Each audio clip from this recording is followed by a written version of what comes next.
Hello, everybody. Good morning. Welcome to Zoe's Treasures. My name's Tracy, and as usual, here with my husband Noel. But today I am. Good morning, Southern Charm. Hello, how are you? Thank you guys for sharing the show. Crafting with Chris, Roach's Affordable Finds. Hello, Marjorie's Gems. There is like a little bug flying around that is going to drive me crazy this whole show. I'm telling you. The Glass Granny. Hello, everybody. I am still in Orlando, so I am coming home tomorrow. We'll be doing our show Friday back from my house. Thank goodness. Josie, hello.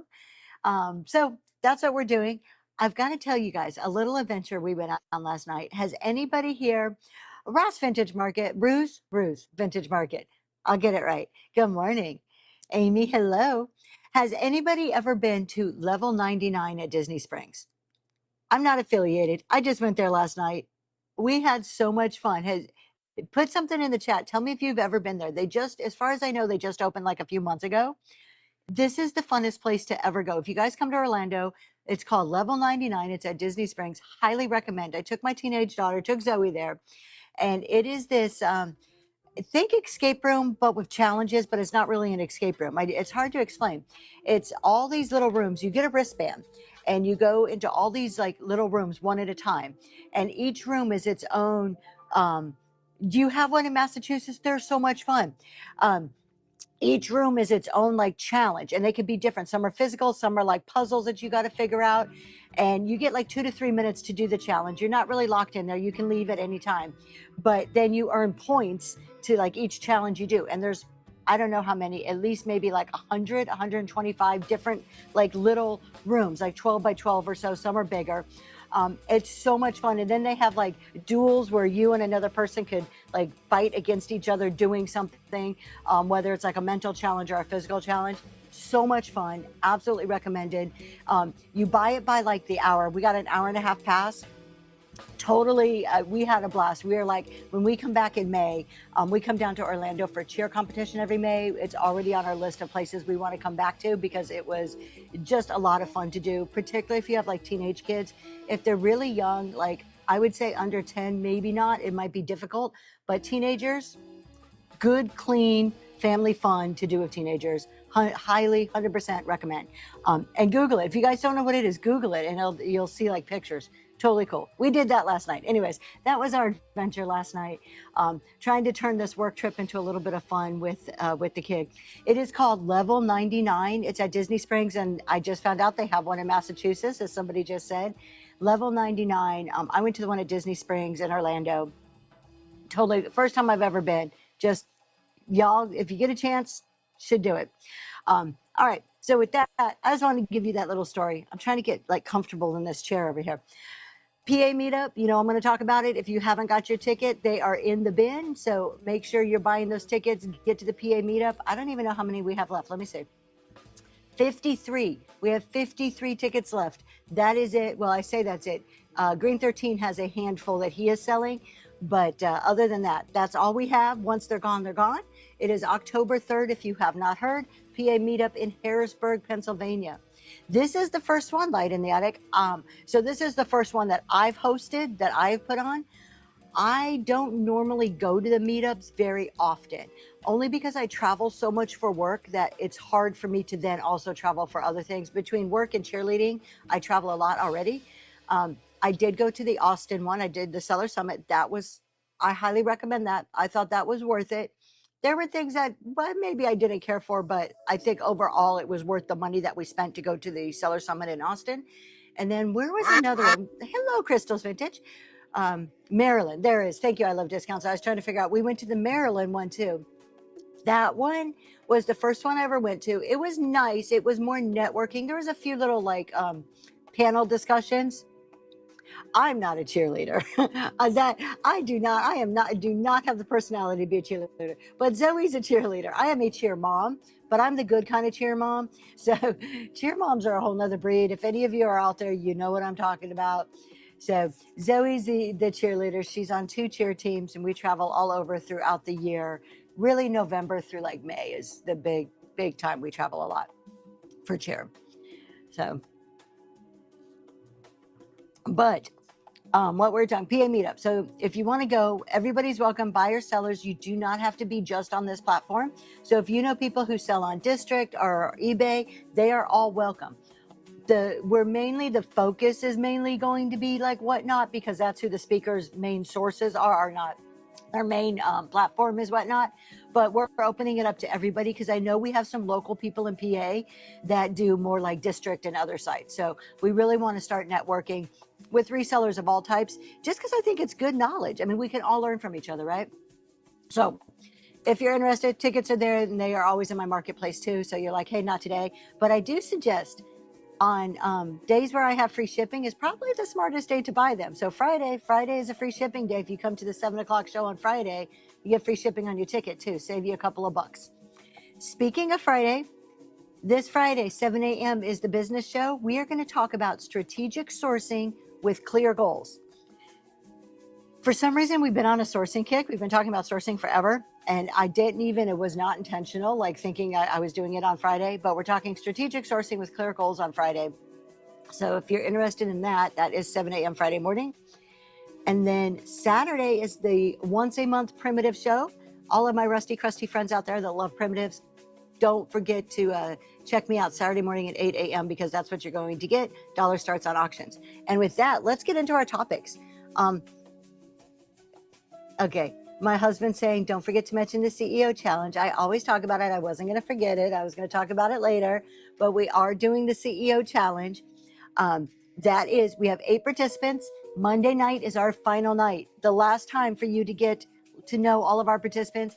And Friday night, you're going to hear how the month went for them. So Monday night. Let me get my days right.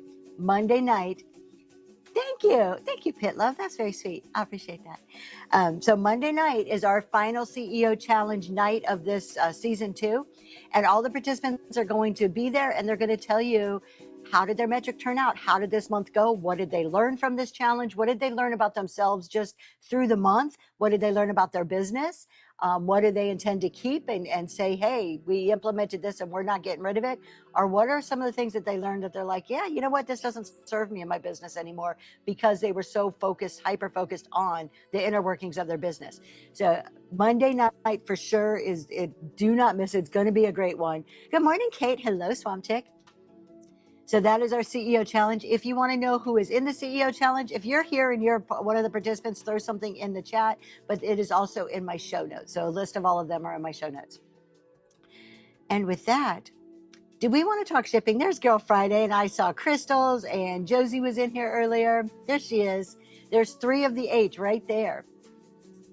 And if you're interested in being in, good morning, Shopper Shells. If you're interested in season 3, which is going to be in October, DM me. I already have a list going of people who are interested. So we don't have applications out, but you'll get on a list and you'll get it when they do come out. So do we need to talk shipping? I was kind of hoping not to. I'm so over it. Is anybody else over shipping? Just tell me. Are you overhearing about it?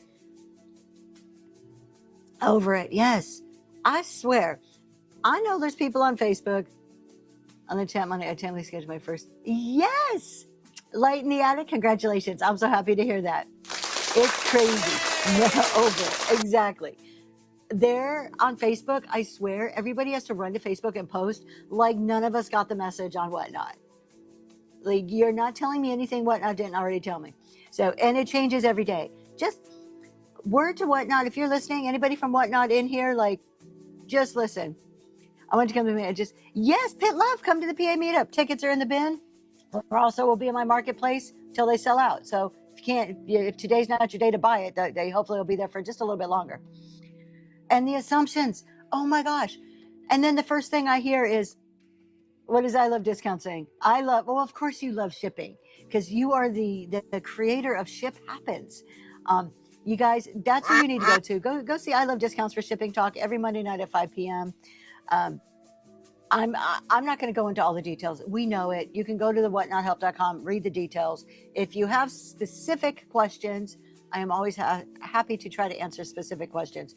But it's just the fact of, don't freak out. Do not do the whole, I can't do reduced shipping, or I can't, like the people making these broad assumptions without even really like understanding their data before even all the information from Whatnot. How do we know it's not going to change in the next week?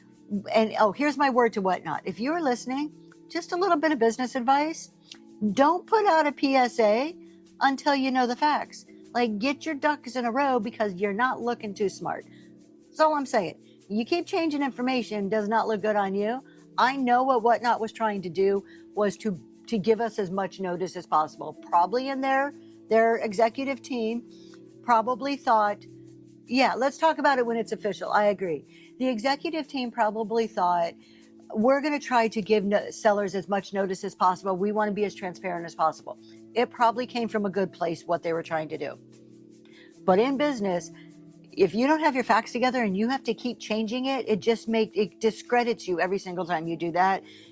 Get your ducks in a row and then tell us what's going on. So that's just my little 2 cents, because that's probably what's annoyed me more than anything else. So we'll skip shipping. What I really wanted to talk about today, and of course, we'll talk about anything you want. Thank you so much, the Cozy Old Farmhouse. I appreciate that. I think they reached a small negotiation for the flat due to, oh yeah, well, and I agree, the bird theory, they probably got huge backlash because that was the thing that everybody was like really upset about, was the loss of the flat rate. But they should have thought that through. Like, when you're making a decision like that in business, you kind of think those things through ahead of time. They knew how much backlash they were going to get.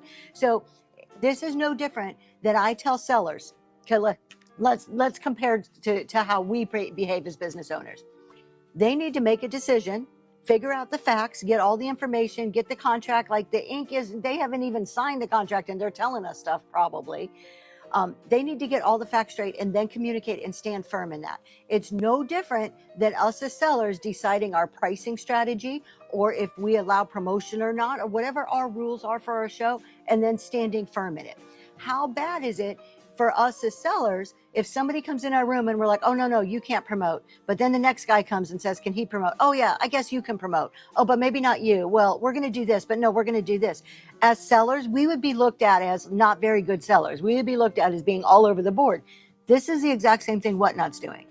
So the things we talk about for us to do are the same business principles that they should be applying on a larger scale. They're no different. They're the same principles, just applied in different manners based on your business. They did. They absolutely, Retro Radiant say, they absolutely know. They have ways of mining that information. It's all electronic. They have ways of pulling all of that out. Pay to help. Oh yeah, and how they're willing to pay more. Exactly. Here's what happens. The money makers, the ones that are making them, hundreds of thousands, if not millions of dollars a year, the big, sellers on here that are making Whatnot a ton of money, pushed back, and Whatnot's like, whoa, I wouldn't be surprised if some of them threatened to leave the platform, and then Whatnot got nervous instead of standing strong. What would happen? I'm not talking religion or politics, but I'm going to bring up Chick-fil-A. What would happen if they got so much pushback and people are saying, we want our chicken sandwiches on Sundays, and they cave to it and open on Sundays? It's the same thing. It's standing strong in what your business principles or beliefs are and not caving in just because of the backlash. Could Chick-fil-A make a ton more money on Sundays? Probably could, but they decided their business policies and went forward. It's the same thing for everybody else. The thing is that many of us set up flat rate, but then don't use it. We do, and I don't see anything wrong with it. If it's there, we should be able to use that as a tool to control our cost. We should still have tools to control our cost. That's part of what concerns me with the shipping, is where are my settings going to be? The thing is, Whatnot pushes, it's very contradictory, because Whatnot says, put the weight in correctly on the front end, and then you adjust it on the back end. But if it weighs 1.5 pounds, you put in 1.5 pounds on the front end. The problem is that once people start bundling, we can easily be overcharged for that, and there's no pool of money to get anything back from it. So while it pushes you to do it one way, the end result discourages you from doing it that way. So we start putting in lesser weights and then adjusting on the back end, so we're paying exactly what we should pay. And that's going to become a little more difficult with this change. We'll figure it out. What I think is going to happen is going to push us to do it more of the 1 ounce, 8 ounce situation is going to happen even more to control the cost.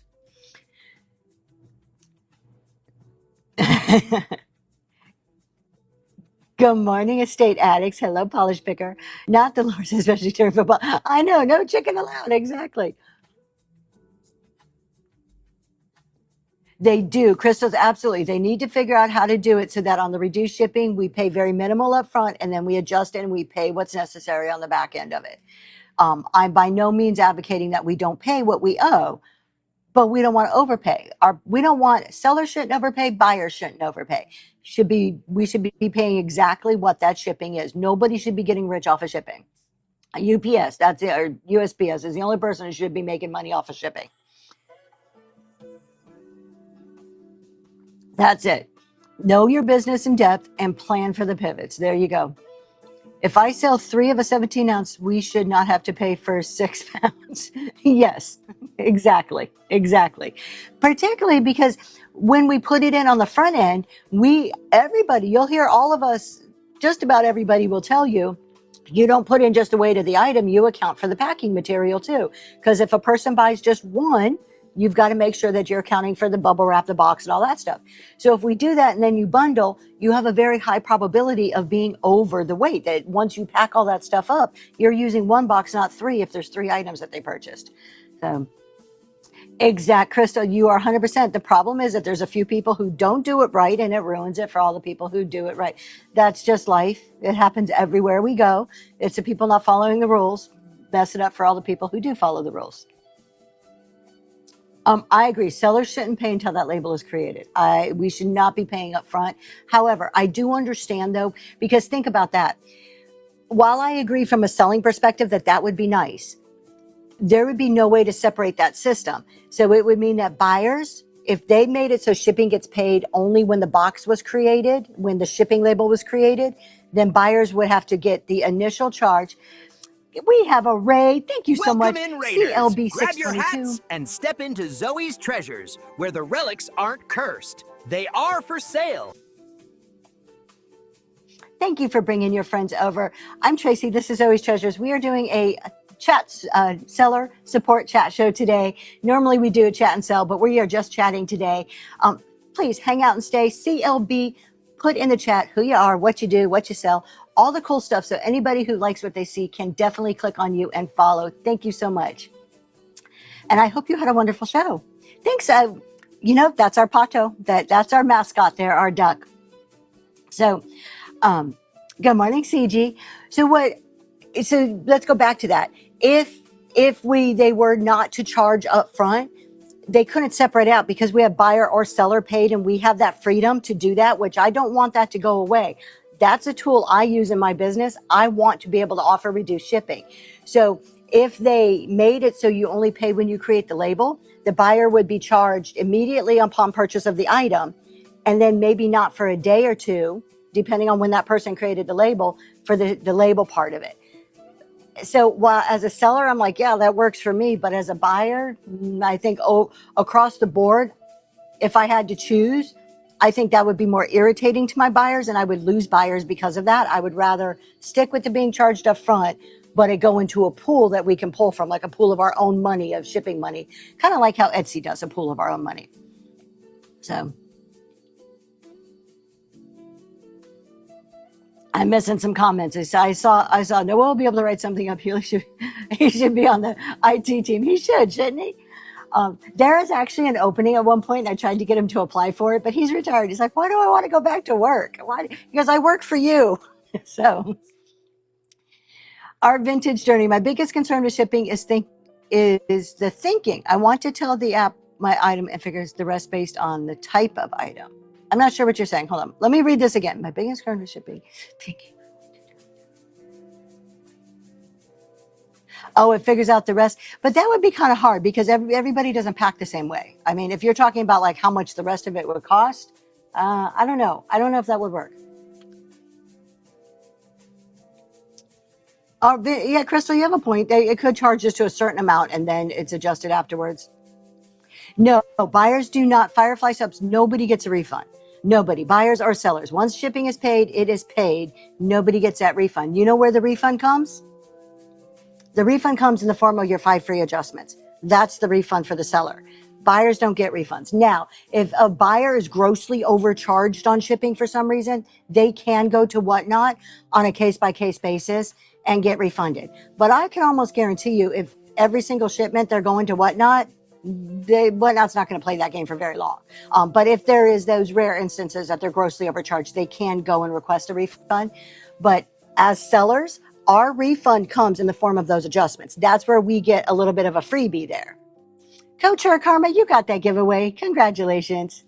Sizes kick. The sizes gets you into that dimensional weight, which that's what really starts adding up really, really fast. Yeah. But I'm producing it. There you go. CLB. There you go. Battle of the Best this Sunday, you guys.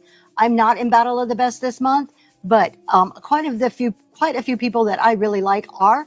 CLB is in there. What do you have? Preview Sunday's battle, jewelry. Okay. What's your battle item, CLB? And anybody else who is in Battle of the Best, feel free, put in what your battle item is and what time you are on in Battle of the Best. I love Battle of the Best. I have not been participating only because I just haven't had an item. And I have this rule now that if I do not have stuff for a raid train, I'm not signing up. So when I find something really cool, and if I get the opportunity, I'll sign up for Battle of the Best again. But I just haven't had anything I felt worthy to bring. But 5-minute shows, you guys. There's like 70 something sellers all day on Sunday. You get some great deals. Everything starts at $1 and they bring the best. They bring high end, really cool, unique things. There it is right there. Battle of the Best. And that is CLB show right there, you guys. So Battle of the Best is all the sellers all day. They battle it out. Everything starts at $1. And the goal is to have your item sell for the highest amount of money. If your item sells for the highest amount of money, you are declared the winner for that month. And then in December, everybody from January through November comes back and battles it out to be like the grand champion in December. I don't know if grand champion is the right word that they use, but to see who wins out of all of the Battle of the Best. A Fenton Silvercrest Violet in the Snow signed bride's basket. All right, first of all, amazing. So y'all, there you go. That was not me. I don't dance like that. I dance way better. Just saying. And right there, you guys, I'm behind on my chat, but you see CG Boomerang. She's about 4 up for me. That is the Raid Train conductor for Battle of the Best. CG Boomerang Echo, TLC Mama Bear, and CG. Remind me who is the third person for the life of me. If anybody can tell me, I'm forgetting who the third person is. I know you have somebody who helps mod all day, and I cannot remember. Run Battle of the Best. The Sassy Goat. Thank you so much. The Sassy Goat helps out too. So those are the 3 people for Battle of the Best. Look at that Silvercrest. Oh my gosh, that is absolutely gorgeous. I love me some Fenton, y'all. I love discounts. They don't like I love discounts. I love discounts doesn't like Fenton. I love Fenton, but we agree to disagree on that one. So did I? Oh my gosh. I got a second raid and I missed it. I am so sorry. Melinda's time capsule. Thank you so much for bringing your people over. I was running my mouth and I missed it. So I apologize tremendously. I apologize. And I'm going to make this up to you. You guys, Welcome Melinda's in, time Raiders. capsule. Grab your Amazing hats vintage. and step into Zoe's treasures, where the relics aren't cursed. They are for sale. Amazing vintage seller. She is one of our CEO participants this season. Y'all got to go and check her out. Sometimes she runs shows with her daughter and you hear her daughter in the background. We just told her, hey, y'all, you make a good team. We want to hear more from your daughter there too. But you guys got to go check her out. She is super sweet. It's one of those nice, calm shows, but she keeps at a good pace and she has really good items. Melinda, please put in there when your show is, who you are, not that I didn't just say who you are, what you sell, what you do, all of the good stuff so people can click on you and follow. And I am so sorry.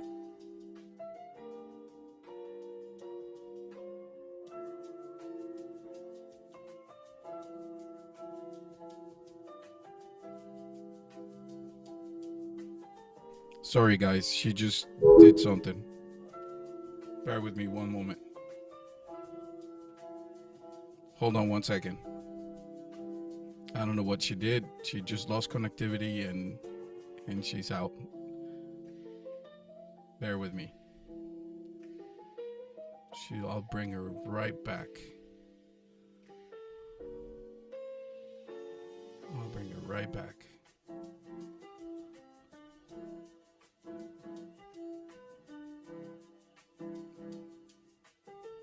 In the meantime, let me continue getting all this ready so we can thank Melinda's time capsule properly. I don't know what she's doing.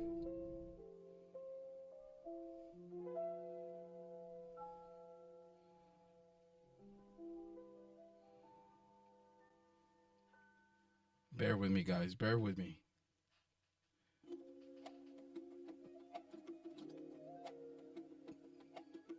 She probably didn't charge the device or something.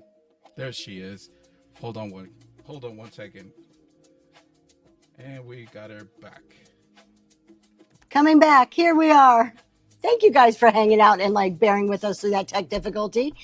It happens to all of us. I'm just sitting here. I'm like, what happened? Where'd we go? My husband just hung up on me. I'm like, what did I say this time? All right. It was not me. I didn't make her disappear. She did it on her own. The internet's fired. That's right. Y'all, let's just take this as a lesson learned. We had tech issues on not us personally, but just in our CEO challenge on Monday night. They happen. They're going to happen to all of us. What we recommended on Monday night is have a plan. Have a backup plan. Just know how you're going to handle it. And that's what we do. So we're back. We're good. What are the best devices to use to have a show? Antifreeze, all you need is, honey, are we good? Let's go. Thank you. All you need is not an iPhone. iPhones are recommended. You need a phone. That is all you need. You need a phone to do the show. What I would recommend is a phone and a secondary device, because if you're just running on the phone, think about this. You're constantly doing this, right? Going up and pressing on the thing, and you got to get real close to read it. So any other device, a computer, an iPad, something like that, some type of tablet to use to actually run your show with, a tablet. Yep, that is all you need. Good morning, the sassy vintage chick. You're just in time. We haven't even started talking about our main topic today. So you don't need anything else. Now you can get fancier. You can go with cameras. We have a camera system, but only because my husband, this is what he's done for years and part of his hobby and used to be his professional life. But you do not need super fancy stuff. That is part of the beauty of Whatnot, is the accessibility and being able to have a very low barrier to entry, just using that phone. Now, I do recommend an iPhone over an Android. I know all you Android people are rolling over there, just rolling your eyes at me. I do recommend an iPhone. There are features from Whatnot that work better on iPhones than they do on Androids. It just is what it is. But Androids will work if that's what you have. And then, yes, then you start thinking about all the other stuff. Having good lighting, a nice background, a thermal printer. You need a scale. Scale will be number one. You've got to weigh your packages properly. Why does Whatnot? So what I've heard with Androids, and anybody who knows more than me, feel free to correct me at any time in the chat on this on here, anytime really. But iPhones operate on one system. So when they change something, it's one system to put it out. It's very easy to disperse it. Androids operate on a multitude of different operating type systems, so that it's harder to update and not everything works on every single system. Good morning, Aaron. So that's kind of the non-techie explanation, because I'm not techie. I have both, and other features iPhone has. Yeah, so it just depends. A lot of people start with Androids and end up buying an iPhone just for the sole purpose of using it for Whatnot. They blame Whatnot. Yeah, it's always Whatnot's fault. It's never my fault. So, okay. I thought we could talk discoverability, but at any time, feel free to put your questions in, and we can always veer off into other topics too. I'm not stuck on this, but I always have a backup topic just in case there's not a lot of questions, so we have something to talk about. Android and run the, there you go. Yeah, state addict. You can, and you can use a combination, right? There's a perfect example of a state addict using a combination. Use what you're comfortable with. Do not, if you are first starting out, don't go run out and buy an iPhone just to do whatnot. I mean, they're like, what, $1,000? Like, don't spend money you don't need to. And that could be a goal eventually if you decide, hey, yeah, I really like this. This is going really good for me. I want to invest money. Um,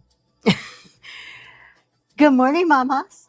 So I've been hearing a lot of misconceptions about discoverability or the algorithm. And so I thought we would just talk truth today. We would talk, what does what not say? Not what does Tracy say, what's not Tracy's opinion, what does what not say? So that's what I want to talk about today. How do you record buyers' premiums from auctions, shipping or add to cost? Premium. How do you record buyers' premiums from auctions? Oh, shipping or add. Oh, are you talking about, so a Monster Mama, let me clarify to make sure I understand your question. When you buy at an auction and you're paying that buyer's premium, usually any auction you buy from will charge you the buyer's premium.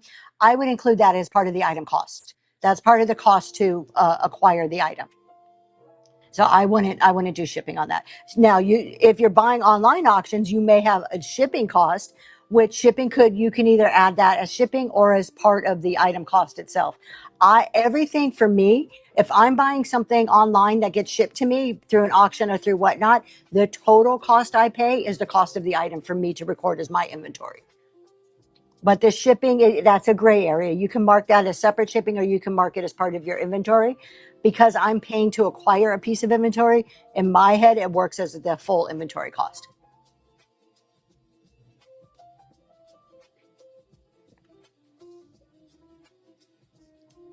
Oh, your phone blows up. Oh, okay. Yeah, state addicts.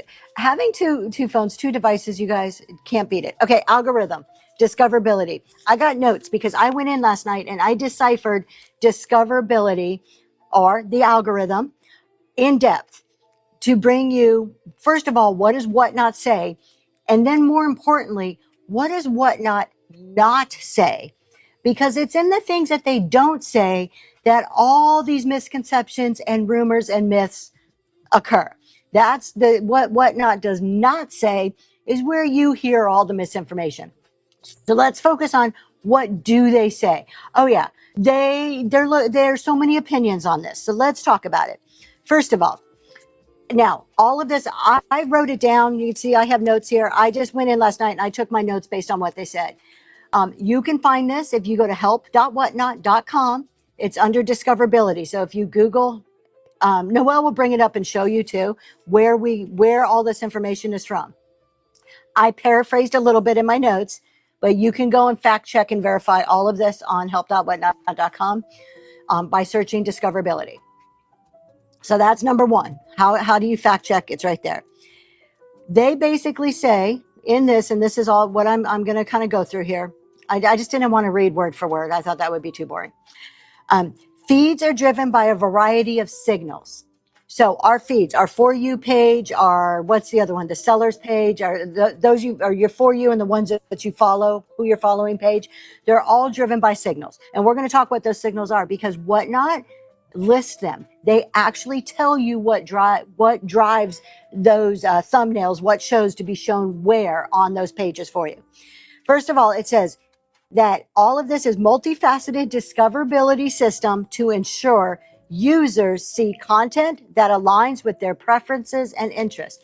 So the first thing they do, the very first filter, for lack of a better word, that Whatnot applies is your interest and your preferences. When we sign up to Whatnot, we pick the categories that we like. It says which categories are you mostly interested in. That's where they start. They start by what you tell them. Then, because the system will start looking at what are these shows that you click on? What categories are those shows in? So it starts pulling together that information for you. That is the first filter that it goes through on either the For You or who you're following page. Then it looks at signal insights. So at the very beginning, it said, feeds are driven by a variety of signals. Whatnot goes on to explain what those signals are. And I wrote them down here, so we'll go through each one. The first one was users' explicit and implied interest in categories, sellers, and listings. So your explicit interest, there it goes. It's right there. Yeah, I don't need to be in the bubble, but this is, again, he's bringing it back up so you can see exactly what we're going through. So explicit interest means those categories you told Whatnot. I am interested in vintage. I'm interested in community. I'm interested in clothing, whatever it was that you told Whatnot's your explicit interest. So it uses that. Then your implied interest. Who's going to get that giveaway? Rue's Vintage Market. Congratulations. All right, let's pull that down and I'll just talk, honey. Thank you. So your implied interest means if you say that you like sports cards, and they actually use this example, or you like sports, Whatnot assumes you're implying that you also like basketball cards, because basketball cards is underneath sports cards. So if you say I like sports cards, they're just going to assume that it is implied that you like basketball or football or whatever other type of sports cards there are. That's what implied means. That if you like a main category, you probably like all the categories underneath that main category. You tell Whatnot that. Okay? The sellers you click on. So Whatnot is pulling this, that's explicit from you. By clicking on certain sellers, you're telling Whatnot, hey, I like these sellers. So they're going to start putting those sellers into those feeds. If you click on certain listings, if you're looking through the marketplaces and you're, good morning, and you're looking at various listings, you're telling Whatnot explicitly, these are the things I like. Think about it like this. It's no different than on Facebook. When you watch our Facebook, probably YouTube, TikTok, when you watch certain types of videos by certain people, all of a sudden you'll see more and more of those types of videos by that person. It's because you spent a certain amount of time looking at that person's video. Same thing here. If you look at a certain listing or you go into a certain seller's room, Whatnot pulls that information, says, okay, you like these people, we're going to put them on these pages for you. That's explicit. Buyer experience, shipping, fulfillment, engagement, all they do, mamas, and we're about to get there. You're like 2 steps ahead of me, but you are 100% correct. Then the next thing Whatnot says on signals, okay? Quality of experience provided by sellers. The quality of experience, and this is, you say, okay, well, that's kind of subjective. How do they measure the quality of experience? They don't tell us how they measure this. This part's my opinion. What I pulled from the quality of experience provided by sellers is getting into your seller health, because they then start to talk about your seller health things, the stuff that Mama talked about. So the quality of the show, the listing quality, time to drop off shipments, the refund rate and cancellation rate. So Whatnot starts with, on those, the For You and the For You page and the Who You Follow page, they start with who you explicit and implied interest, yours as a buyer. Then they start looking at sellers and they say, okay, buyer Bob, you like vintage decor and you like Fenton and vintage decor. Then Whatnot starts looking at the sellers, and they look at sellers' health, basically. The quality of the show, the listing quality, time for shipments, refund rate, cancellation rate. If your seller health is high, you're doing a good job as a seller, and you meet Bob's preference of being vintage and having some Fenton, they start pulling you up to the top of Bob's page. Okay, so it starts on the buyer side for when you're looking at your For You page and the other page. It starts on the buyer side, and then it says, okay, well, now that we know you like this, let's start looking at the sellers so we can figure out what sellers to put up there for you. Okay, and all of those things that we talk about, quality of show, listing, that's your seller health. If you go to your seller health screen, it's basically saying, hey, the things that we measure you on, that's what we're using to say if you're good. Okay, then the next one, the next signal Whatnot looks at is seller show format. We picked the format when we set up the show, right? So we know what this means. They don't describe it, but it says seller show format. But we know format is either bin or auction. Which one do you think Whatnot's going to prioritize? A bin show or an auction show? Which one's going to make them more money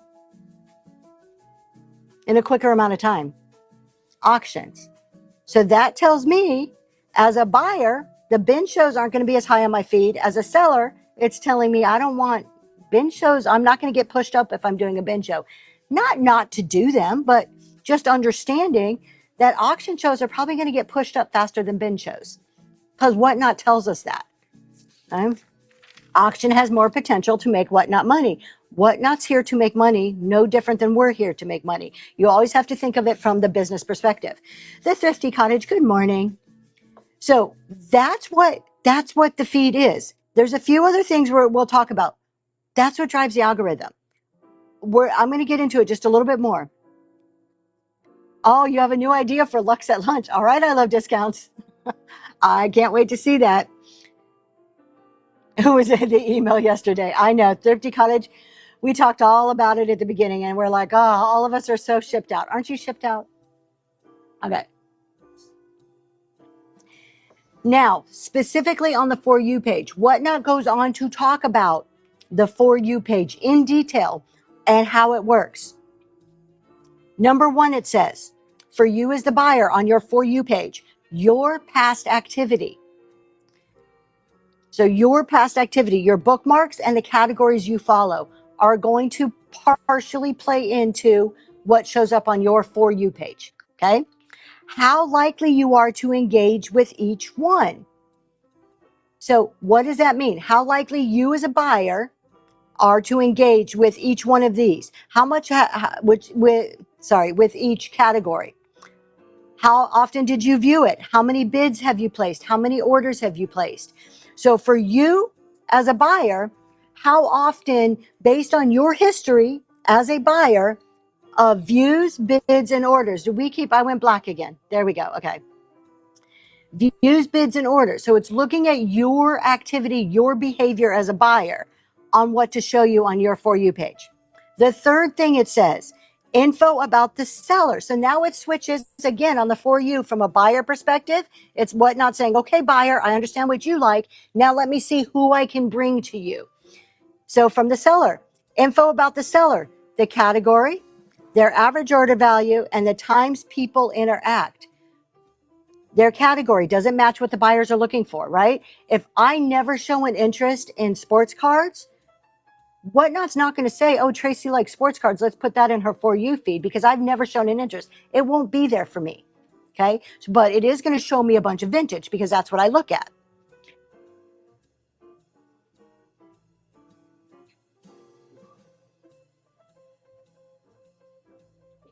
Did I miss something?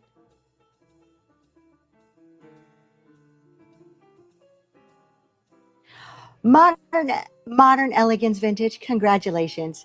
I'm on a roll and I did not see that. I'm terrible today, you guys. I'm bad. I'm really bad. I apologize. I'm bad today. Congratulations, modern elegance vintage, for reaching your 1,000. So should we become known for one thing? Mamas, yes, I think you can do more than one, but you should have that thing. What is it that people think about when they hear your name?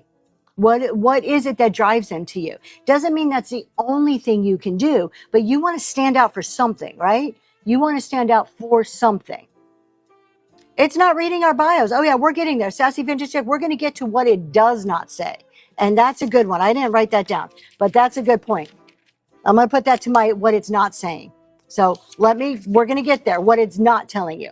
I want you to understand what Whatnot says that it looks at first. Something that people instantly associate with you. Yeah, mama, you want that one thing that they instantly, that doesn't mean that's the only thing you can do, but it's your standout thing. Okay, so Whatnot first looks at your activity. This is on For You. Then it looks at the seller and tries to match your sellers up with you. And what it looks at the seller, it looks at their category, average order value. And it's not about the dollars. It's about are they creating money for Whatnot? They're looking at the sellers to know if they're creating money. They don't want to show you sellers that don't run anything. Why? Why are they going to put sellers that don't run anything in front of you? Because it's not going to make them money. It's not about matching you up or matching a buyer up with the price point of your item. That's not what they're saying. You will hear people out there who will tell you, well, if you constantly sell things at a high price, $40, $50, Whatnot will only bring you people willing to pay that. That is not that's not what Whatnot tells you. Whatnot tells you the average order value, it's matching up the activity. It's not going to put people in there as not selling anything. Okay. And then the times people interacted. Again, your activity as a seller. As a seller, if you are generating activity, it does not care about the specific dollar to match you up to a buyer. or the specific activity. It's activity in your room. It's going to start bringing you up as long as you're matching the buyer's preferences, okay? And the buyer's history with the seller. This is what it's saying, okay? What it is not saying, and this is the most important part, what Whatnot does not say. This is where all the misinformation comes from. Whatnot does not say the algorithm looks at your thumbnail. The algorithm does not care about your thumbnail. There is nothing in the discoverability in help.whatnot.com that says your thumbnail matters. That's not part of the consideration, okay? As Sassy Vintage Chick, Michelle pointed out, your bio. There is nowhere in help.whatnot.com that says your bio matters to how you're discovered. That sounds like a catch-22 for smaller sellers, less discoverability. No, I do not. I'm going to tell you why that's not true. So chat, taps, bids, items running will all pushes you up. Not taps. Taps doesn't help you. Whatnot specifically says taps does not help you. Chat, yes, that's activity. Bids. Bids is the number one. Running items. Whatnot can't make money if you don't run something. Is tapping the screen during a show considered activity? It is not. And that is from the Seller Summit. They said it is not.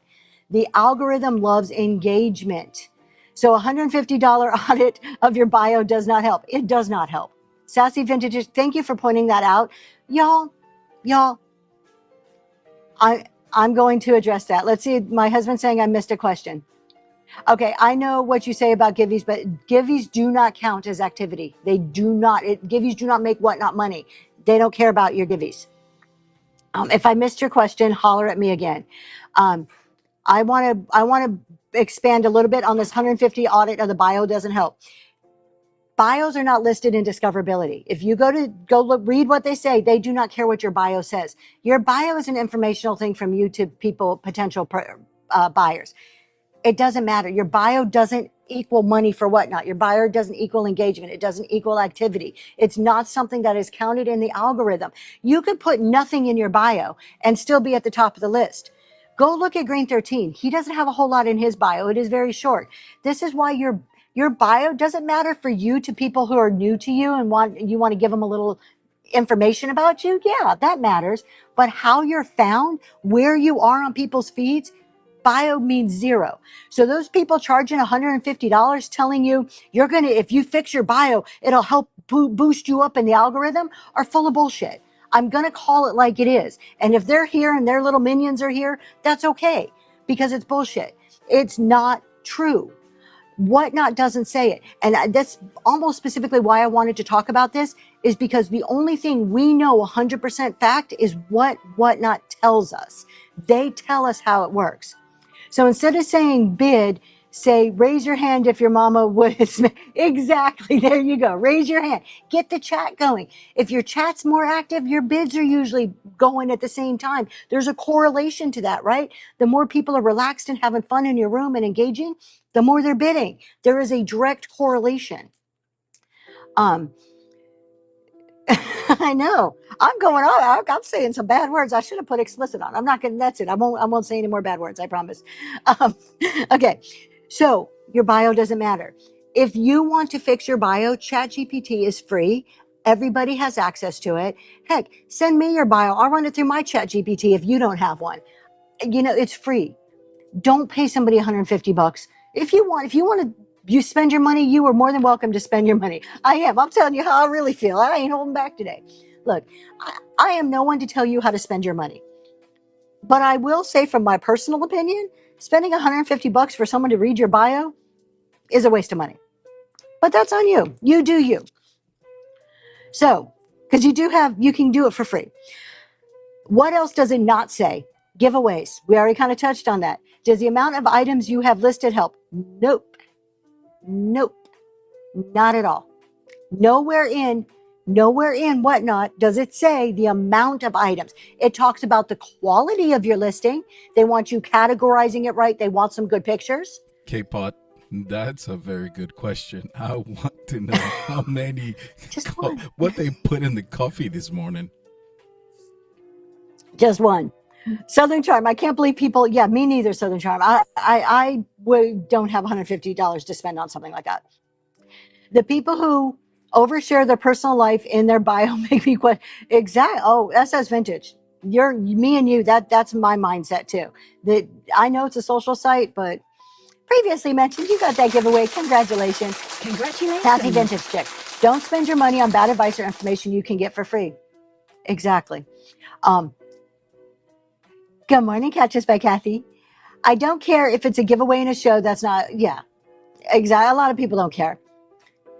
I am not saying names. Y'all know there's people out there, so you can figure out who. I just have to say thank you, Sassy. Thank you.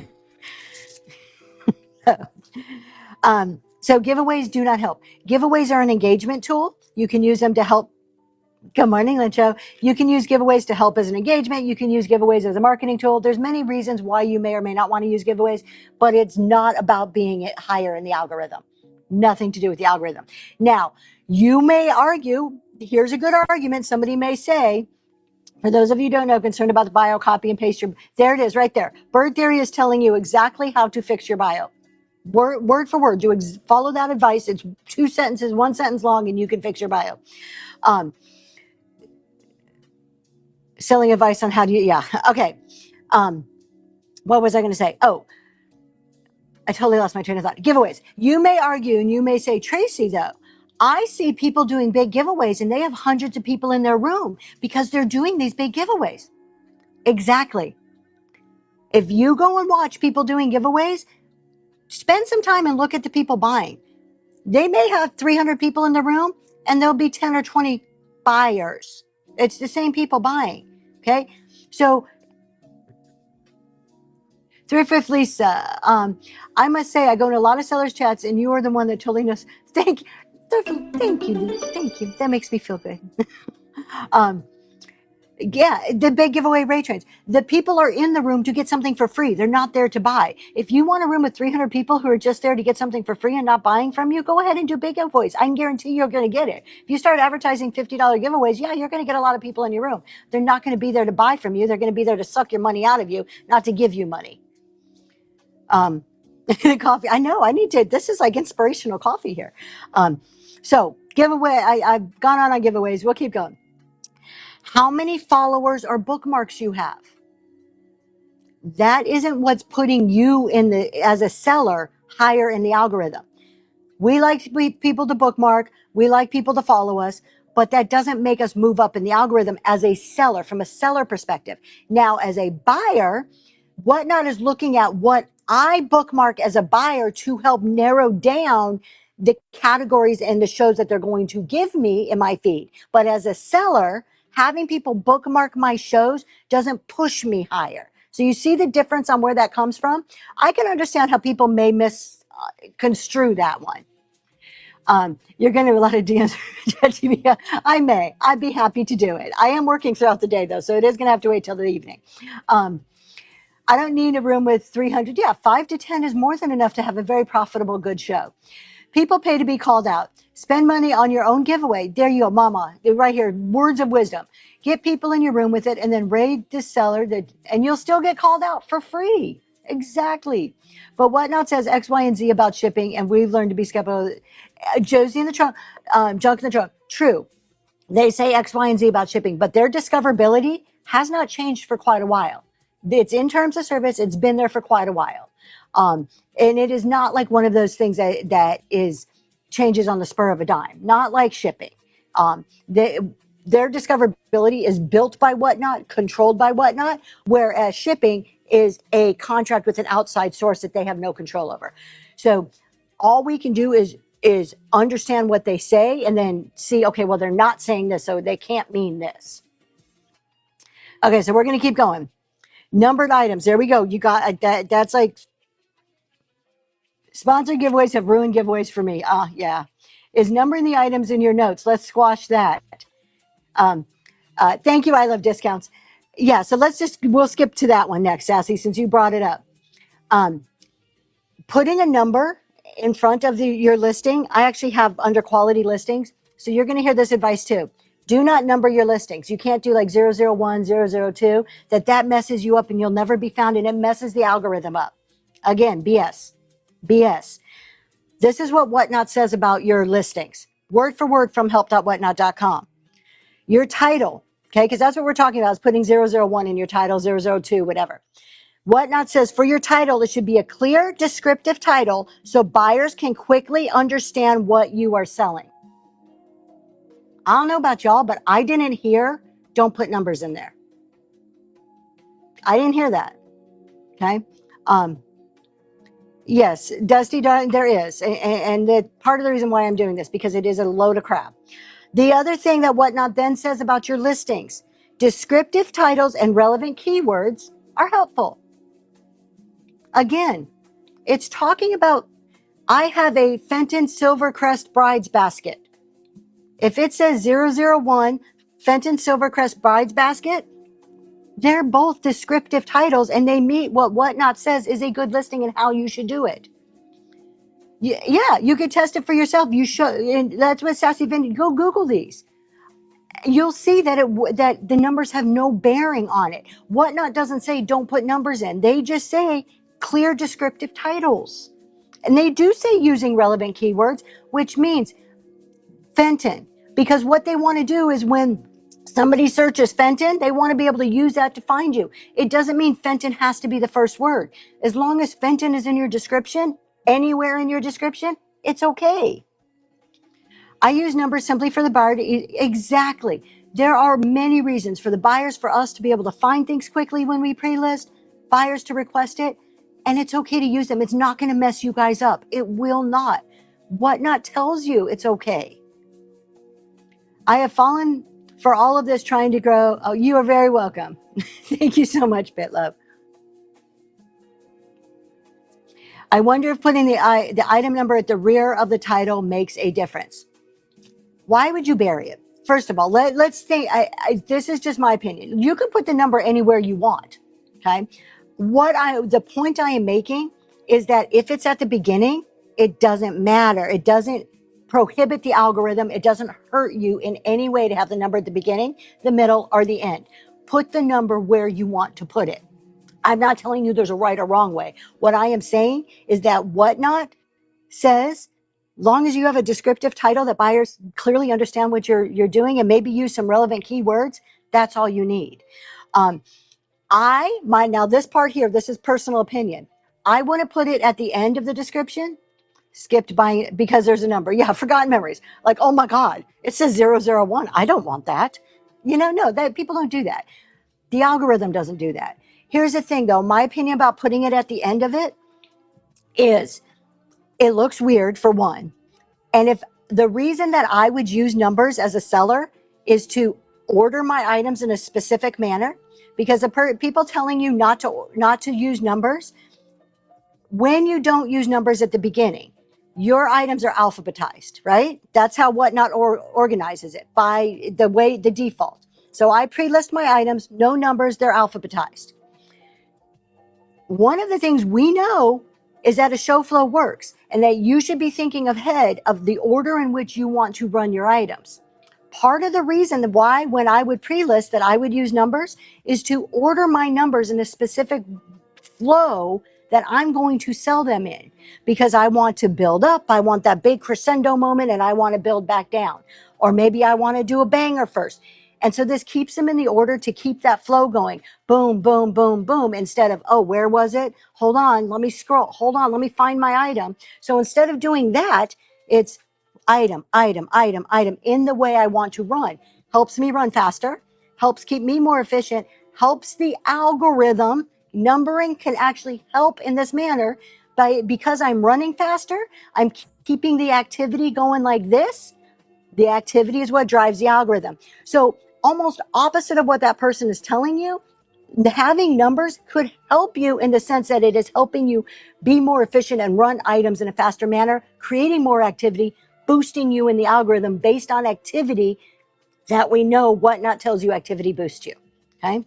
So having said that, going back to why I would not, my numbers are your friends, people. Oh, I love that.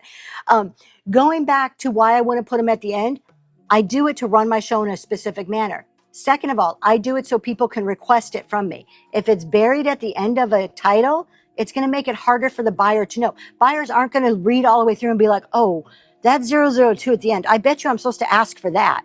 No, they're going to go back and say, can you run the Fenton, blah, blah, blah, blah, blah. It's discouraging to buyers, right? So, yeah, the serial hobbyist, yes, I know. We could talk offline. um, so I number because I could never remember my exact titles. If someone asked to see something, you're numbering for your speed and convenience. Again, Whatnot rewards activity. Activity is running auctions. The faster you can find your items, get to your items, run next, or run whatever's in order, the faster, the more you're doing and Whatnot, the more the activity, the algorithm likes activity. Whatnot tells us that. That's not made up. That is directly from Whatnot. So the bird theory says, example, go search creamer in products. The third listing that pulls up for me is number 722, and the next one has a number also. That's the third one on the list. Did not prevent it from being in the top 3. Okay. A seller telling you not to use numbers runs random polls. How would they know whether it affects anything at all? Okay. How do you get them to list an order of the sale when you number them in order of received into inventory? Hold on, Nervous Nelly. Let me figure out what you're saying. How do you get them to list an order of the sale?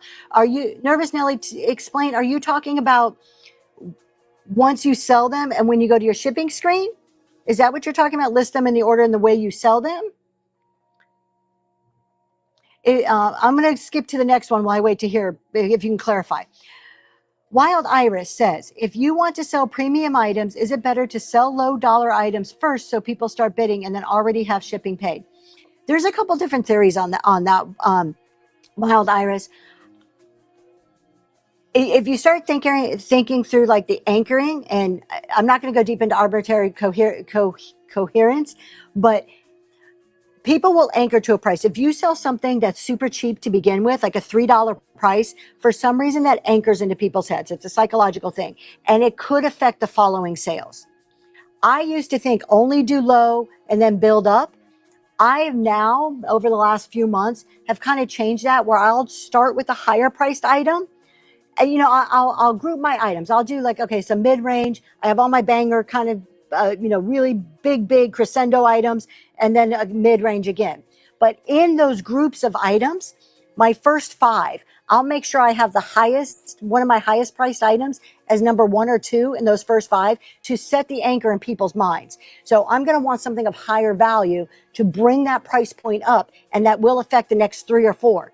Then I need something again of higher value to bring the price point back up and to carry it through the next 3 or 4. And then another one of higher value. That doesn't mean it has to be bangers, but a little bit higher. If you look at your items, and I do all dollar starts, but I can look at my items and say, I reasonably expect something to be bid around $20. And then maybe I'll put something that I expect to be around, 12 or 13 in hopes of getting to the high end, maybe even 15 on it.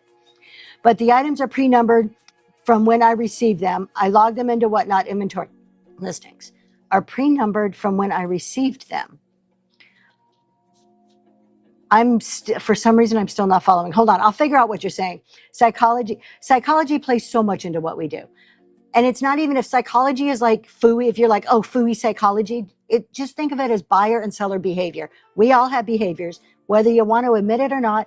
You guys as buyers, you guys as sellers, same thing with me as a buyer and seller. We have specific behaviors, and there's common behaviors among all of us. And that's what this is understanding that. So if you're one of those that are like psychology phooey on that, think about it in the terms of how we behave. What are our normal ways of doing things? All right, Nervous Nelly, I'm trying so hard to understand what you're saying. I'm sorry, this is hard. It is limited words in chat. The items are pre-numbered from when I received them. I logged them into Whatnot inventory listings. So Nervous Nelly, I'm going to just kind of walk through really quick. If you pre-number your items, 001, 02, so forth, that's how they're going to show up when you sell them. In your auction list, that's how they're going to show up. Then when you go to shipping, you sell them in that order. You go to your shipping screen. They're usually at the top of your shipping screen is going to be the most recent item sold, but you can use the filters to reorder your shipping screen in any way pretty much that you want. There's multiple options to reorder your shipping screen in the way that you want. I hope that makes sense if that's answering it. So is the starting bid or the value of the product? Ren found it. For me, it's the value of the product. That's how I organize mine, because I start all at the same price. I do dollar starts across the board. So I organize mine by value. What I was just describing is by value in my head. And when I say value, for me, that doesn't mean comps. That means what I reasonably expect buyers to bid it up to on Whatnot. The Thrifty Cottage, you organize by weight. A lot of people do by weight, particularly when they're newer, because it helps run it faster. K-Pot, I'm gonna read your question 1 second. But you also want to think about how one item affects the other. Pricing on one item directly affects the pricing on the next item, so you want to keep that in mind. K-Pot says, so if you're using numbers, when you go to remember your second show, what number do you start with? So if you don't sell out, if you do a show and you number 1 to 50 and you don't sell all 50 and you just clone those items to your next show and you add more in, you can either go and renumber everything in the order that you want or add the new items into the missing slots. That's up to you, however you find the most efficient way to do that. The goal is ultimately, and I'm sure most people can agree, ultimately the goal is everything you show in everything you bring to a show, you want to sell. So hopefully what you're carrying to another show is very, very minimal.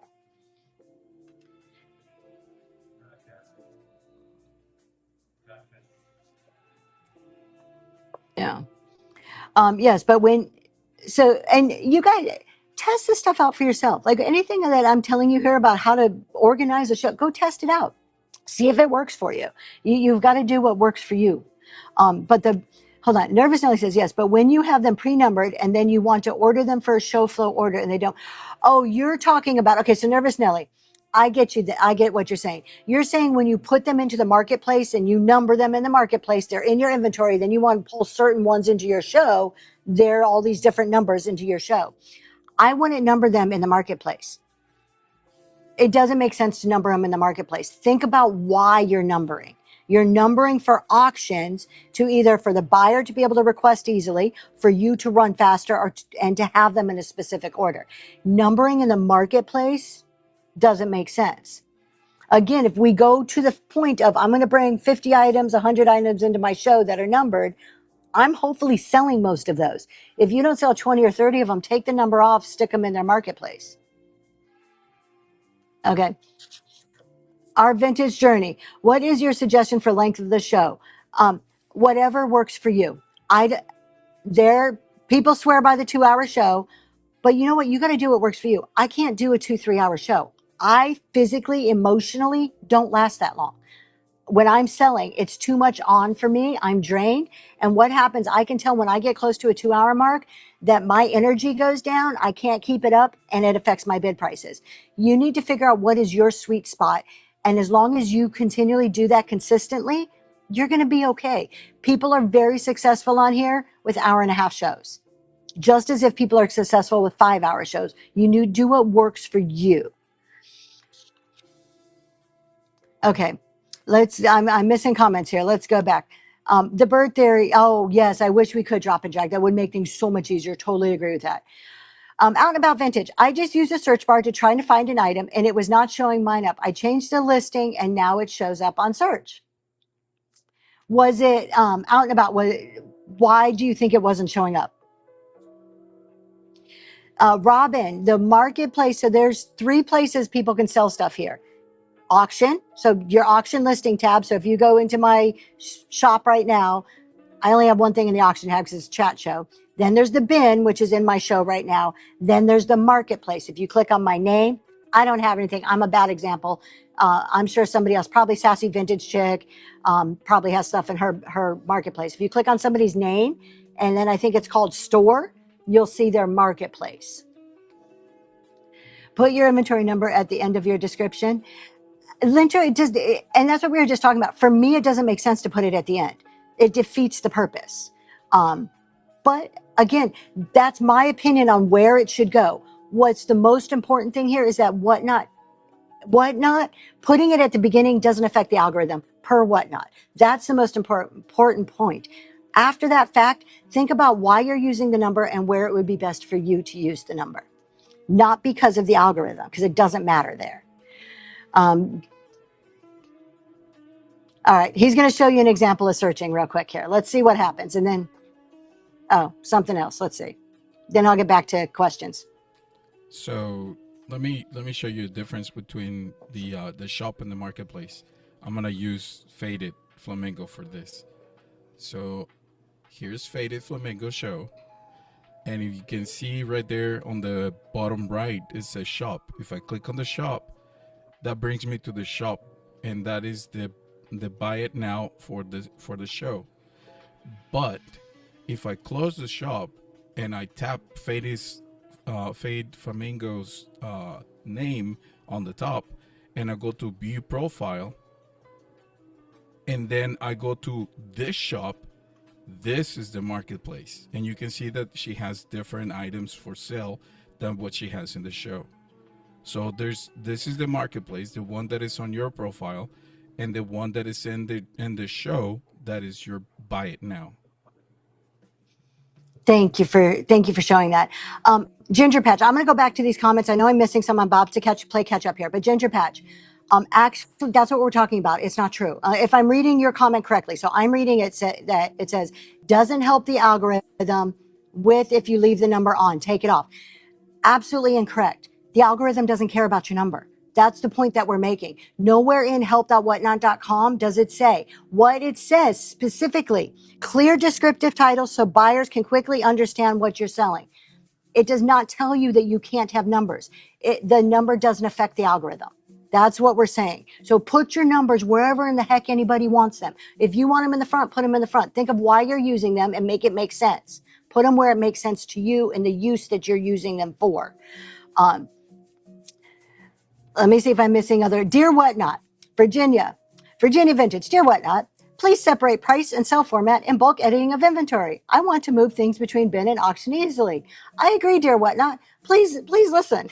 100% listen to that, please. Okay. I'm standing in front of my camera. Okay, hold on. I'm standing in front of the camera. I sell as long as my back holds up. There you go. Yep, it's for the length of the show. Do what works for you. I was saying very clarifying that another new seller has her first show and it was very hard for her. In the description, not the Lintro, in the description. Oh, put your number in the description. You could, if that's what you're saying, if I'm reading that correctly, but then you can't search it. Then it doesn't make sense. If it makes sense for you and it works for you, that's all that matters, you guys. If it makes sense for how you're running your show, go back to think, why are you using the numbers? Where does it make the most sense for me to put this number? Forget what the algorithm says about it. It doesn't say anything about it. It's a tool to use during your auctions, a tool to help you keep organized, help you to run, help buyers to request things. If you search a marketplace outside of the show, items will show up. Yes. There's a little bug around here. Yes. Oh my gosh. I love discounts. Yes. Do not make me click 7 times to start a flash sale. Please don't. Okay. I think I'm caught up. If I missed a question, please put it back in the chat for me. I didn't mean to miss it. I got a few more things that Whatnot does not say. A few more misconceptions, incorrect information. Whatnot doesn't bring people to you based on how much they spend. If I typically spend $100 every time that I bid, that does not mean that Whatnot's only going to bring me high-end people. No. When Whatnot talks about average order value, it's talking about the activity being generated by a seller, not the amount the buyer is spending. So when you hear run your items at a very high price, make sure your items are priced really high, because then it teaches the algorithm to only bring you people who want to pay the money that you're asking. Whatnot doesn't tell you that. That's not what it's saying. Okay. It says your average order value is used in the activity generated to boost your show in the algorithm. Okay. Remember, there's a Santa Claus. Okay. So now what you sell, the items you're listing, Whatnot doesn't care that it is a high-end Fenton piece of glass or a wood candlestick. Okay. What they care about is how you describe it. Are you using, as they say, clear descriptive titles? So just because you sell high-end doesn't mean they're going to bring you high-end because your items are high-end. Average order value, sure, Robin. Your average order value is the average price that items have sold in your show. So if I sell 100, let's do it this way. If I sell 25 items and I make $100. So my total sales is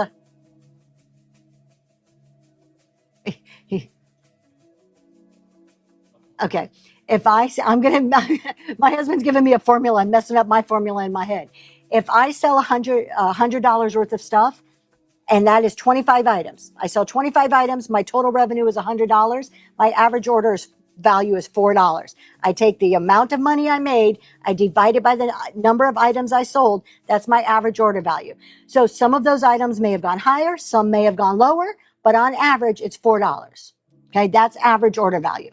You should all know your average order value. That is a key metric that whether you're focused on it or not, it's still one of those ones that you should be paying some attention to throughout the course of your business.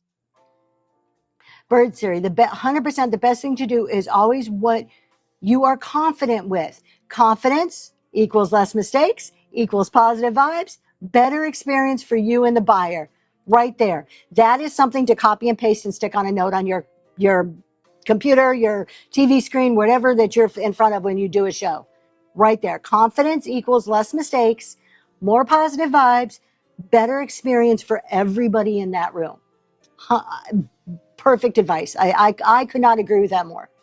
As a seller, should I be willing to take a loss with the thought of activity in order to build my discoverability? I would never go into it with the thought of taking a loss. There are some things you may do that you know when if you first start doing very lower dollar starts, understand there may be a loss involved in that for a long-term gain. If you have a long-term plan and you can absorb a loss, something like that you may want to do. I'm not saying you have to. Make your own decisions. But I would never purposely sell something at a loss. Like I would never purposely try to have a loss just for discoverability. Absolutely not for discoverability.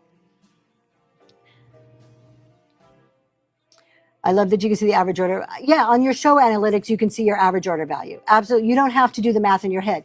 Just make sure, I always do the math because you want to make sure that you're not counting giveaways in there. Sometimes it'll count the number of items as your giveaway is one of those items. So I always double do the math myself to make sure that it's calculating the right numbers.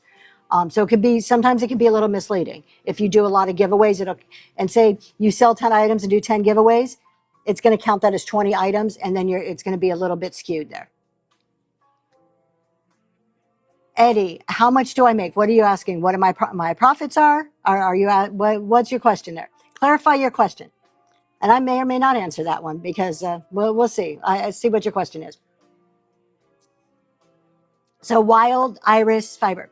Is Whatnot adjusting prices by $3 or so on other people's quick ads?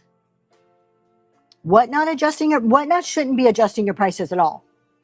You may, I'm just guessing here, I'm going out on a limb because I know this happens to me. If I do like a quick ad, like add an item very quickly in the show, if you don't tab out of the screen or click somewhere else and you use your little scrolly on your mouse, that can change the number but you're thinking you're scrolling your screen and it'll scroll the number. I've had that happen to me personally. I'm just going out on a limb saying maybe that's what's happening there. Who's going to get that?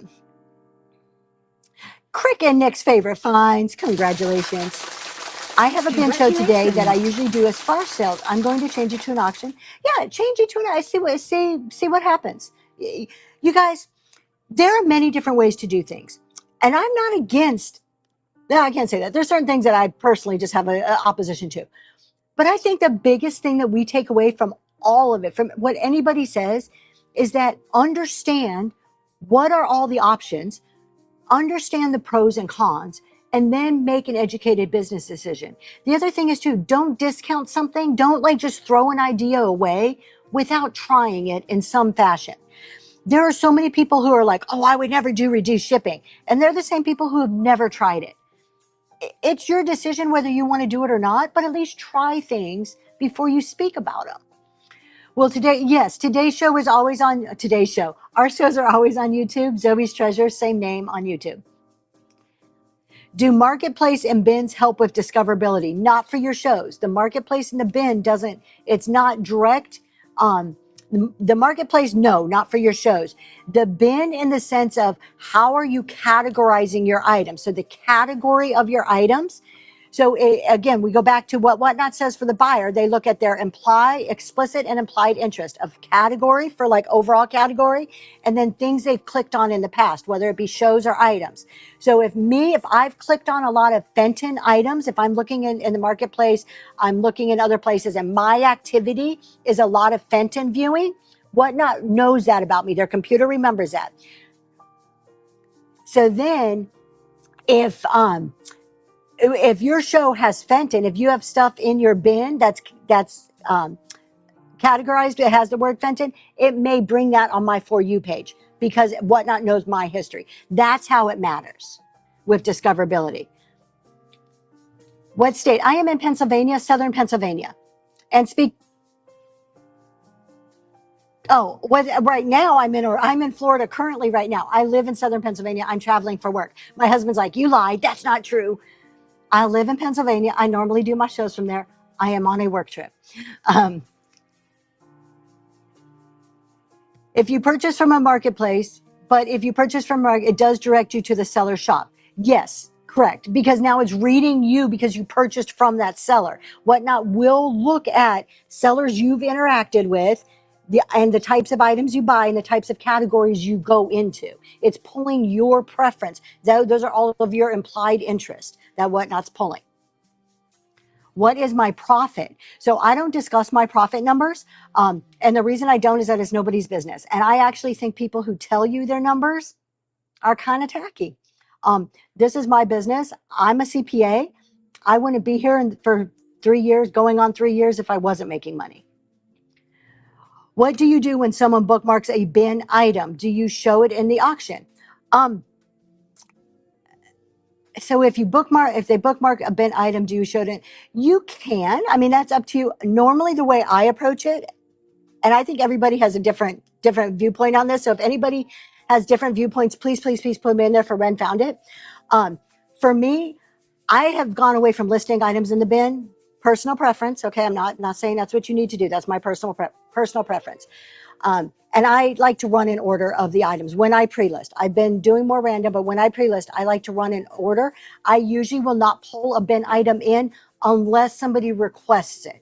If somebody takes the time to look in my bin when it's loaded, if they look in there and say, oh, I really like that such and such thing, can I see it? If they're asking to see it, that means they're this far away from buying it. I will then, in the course of time, where it's not disruptive to the show, go and get the item and show it. I would have to say 9 out of 10 times when somebody's asked to see an item, they have bought it then.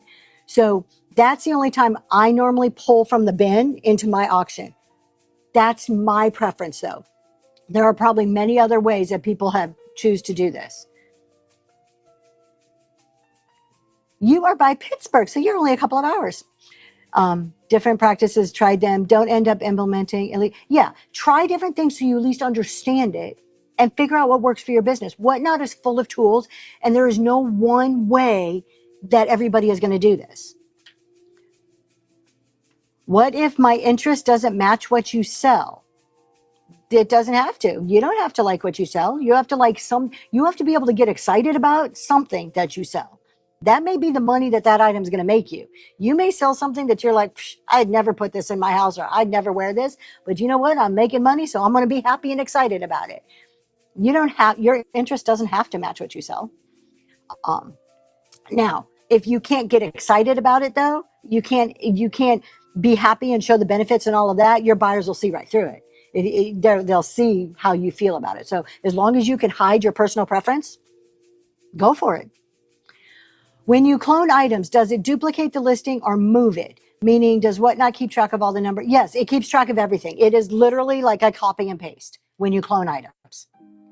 If it's out of stock, it won't pull it in. If the quantity is 0, it goes to your inactive and it won't clone. Should you not number the items in your shop? It was said that the number in front of the item. No, why not? This is what we've been talking about. That is complete BS. That's why part of the reason why we're doing the show is to dispute this myth out there. It is complete BS. Whatnot says, again, I'm going to read you what Whatnot says. Okay. You guys, we all have opinions as talk show people. As we come on here and do these chat shows, we all have opinions. It's your job to go to help.whatnot.com and verify. Trust but verify. So what Whatnot says in your titles, clear descriptive titles so buyers can quickly understand what you are selling. Nowhere does it say your number is going to mess up the algorithm. Nowhere when Whatnot talks about the algorithm does it say numbers interfere with the algorithm. That is a made up statement by somebody who thinks they know what they're talking about, but it's not Whatnot. Go back to help.whatnot.com and verify these things that people are telling you. Again, me too. Anything you hear me say, if you're like, well, where can I verify that? I will tell you, go here. This is where you can see what I'm saying. Or I'll say, I try to tell you personal opinion. This is my thought, my view, so that you know it's from me. And then you know how much stock to put into something, right? There you go. Sassy Vintage Chick put it in there. She is a community host. Help.whatnot.com to verify anything from Whatnot. On this specific topic, it is called discoverability. So if you go to help.whatnot.com, you Google discoverability, it will break it down. What I did last night is I went and just wrote a bunch of notes from it so I can talk to you guys today. But that's where you go and read for yourself exactly what's going to boost you in the algorithm. Thank you, Sassy Vintage Chick, right there. The community host, if you guys don't know what they are, they're a community host. And I'll talk about this. Well, my husband kind of shows you that discoverability page there. The community hosts are a group of people spread out among various categories. There's like one or two from all the different categories picked by Whatnot. They come together once a month with Whatnot executives and they have conversations, they get information, and then they do a show once a month on a topic Whatnot prescribes. It may be shipping, it may be discoverability, it may be running a good show, productions, whatever. But they have a one-on-one with Whatnot where they will also discuss some of these myths and bad advice that they hear in order to make sure that it's clarified and they understand exactly what the real information is. And so Sassy Vintage Chick is one of them, and she is saying numbers from Whatnot's mouth don't affect your algorithm. Daisy Lane says, even if numbers did mess up algorithm, disorganization and time between auctions messes it up more. Hallelujah. Yep. Right there. I actually, and Daisy Lane, I don't know if you were in here earlier. This is a point that just that fact right there alone goes against this whole numbering thing. Put the number at the beginning. Okay, if you put your number at the beginning, and if you're a pre-lister and you use numbers to keep it in order, one, you're numbering so that you can run in a specific order. That means you move faster. You're generating activity, which boosts you in the algorithm. It completely debunks that whole myth right there of don't put numbers in. And we also found out that this every single, yeah, correct. How do we know who is, Sassy, did you already answer that? Where can they find a list of community hosts? I'm gonna boot that question to you because I think you probably know that answer better. We're gonna get you. Don't let me forget. Where do we find community host? I don't know if you can search it. Blasian Bunny is one, and she has a list. I just don't happen to have it in my bin today. I usually have a list, and that list says most of them. There you go, right there. Go click on Sassy Vintage Chick's name.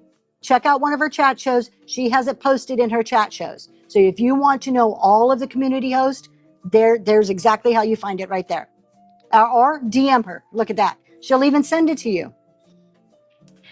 And I'm missing something. Liz, the only reason to use numbers is to keep things in order. It won't order if the numbers aren't. Exactly. It orders in alphabetical order. And then you're searching. Would you rather watch, just from a buyer's perspective, would you rather watch somebody who has their ish in order and they're like, okay, number one, boom, boom, and they're going down a list? Or do you want to watch, okay, wait, I need to find this. Hold on. Just give me a second. Let me search. Hold on. I'm getting to it. Okay, here it is. And they do that over and over every auction. Or they're doing run next or their run auction because they've ordered it. They're organized. They're pre-thought through what they're doing in their show. And it's easier for your mods to help you when you number things. It's easier for people to request things. There's so many reasons why you may want to use numbers at the beginning. Again, it doesn't matter though. If you want them at the end, put them at the end. If you want them in the middle, if you want them in the description, put them where it works for you, for your purposes. The algorithm doesn't care. Okay. The other thing the algorithm does not care about, and this is the final what not didn't say, so we can't infer this, your starting bids. Whatnot doesn't care if you start stuff for $1. Whatnot doesn't care if you start stuff for $50, $10. Absolute organization is so important in a show. How you run a show. I don't want to shop with a hot mess. I just don't. I have enough of my own hot mess issues. I don't need to deal with yours. Like I just can't. Yeah, swipe right out of disorganized shows. Exactly. Whatnot doesn't care about your starting bids. There is nowhere that it cares about your starting bid. What it cares about is that you're running it and it's selling the activity and making them money.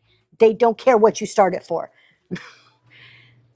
I was considering changing my numbering system after hearing another community talk to say, yeah, don't. Again, go to help.whatnot.com. Test it. Try it out, you guys. Try out different ways. See what works for you. But don't worry about the algorithm side of it. And then it wasn't folks for asking for things. And so Dumpster Diva, you don't have to take requests. You can. Again, this is you design your show. You can organize those requests. You can stay in control of your show. That is your job as a seller, to be in control of your show. You can be in control and have requests say, okay, I'm going to do a request at the top of every hour, or I'm going to do a request in this specific time. Like, you can finagle those requests to be in a way that's manageable to you. Or you can say, I don't do requests. Whatever works for you. But there is a way, no matter which way you decide to do it in a way that is you're in control. Don't let your audience run the show for you. It's your show. And people will appreciate that. If they have a request and you say, hey, I'm going to do a request exactly on every half hour or at the top of an hour, they will appreciate that. Well, hold on. Ren found it. Wait, I got to go back. Hold on. What does Mama say? Mama always says funny stuff. A lot of people have enough anxiety in their lives. They don't want more anxious waiting for you to find stuff. Yes, they want my whole thing in every show. I want my buyers to feel like they can come, kick their feet up, grab whatever drink they want to be drinking and be like, yep, we're just going to chill and watch this show. That's the experience I want to create.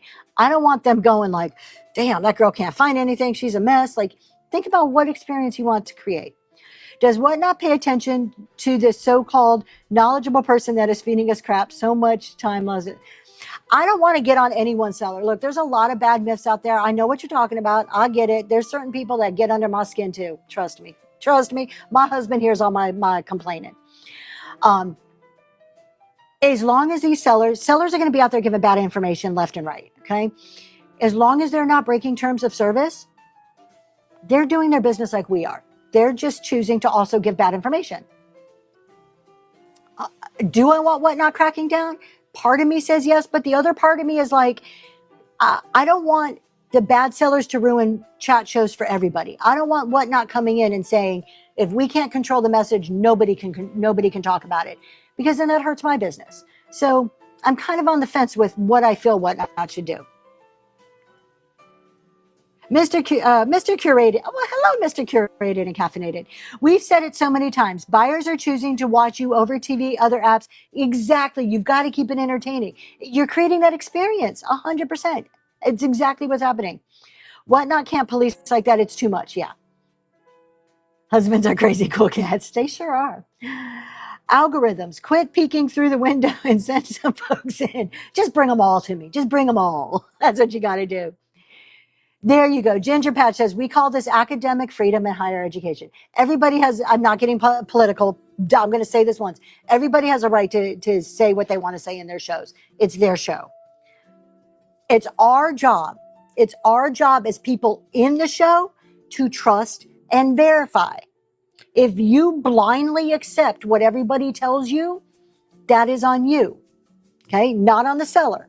Does the seller have an obligation? They should be speaking knowledgeable truth. Yeah, they should. But are they? No, not everybody is going to do that. So then the responsibility comes to me as somebody who's listening to do my due diligence and go to terms of service and read terms of service so that I can make an educated decision on what I'm going to do. What does Millie say? Everyone has a right to be wrong. They do. And look, I'm not always right. There are plenty of things that I have said that's wrong. I do invite any of you, if I am flat out wrong, please tell me in the chat because I will try to correct myself.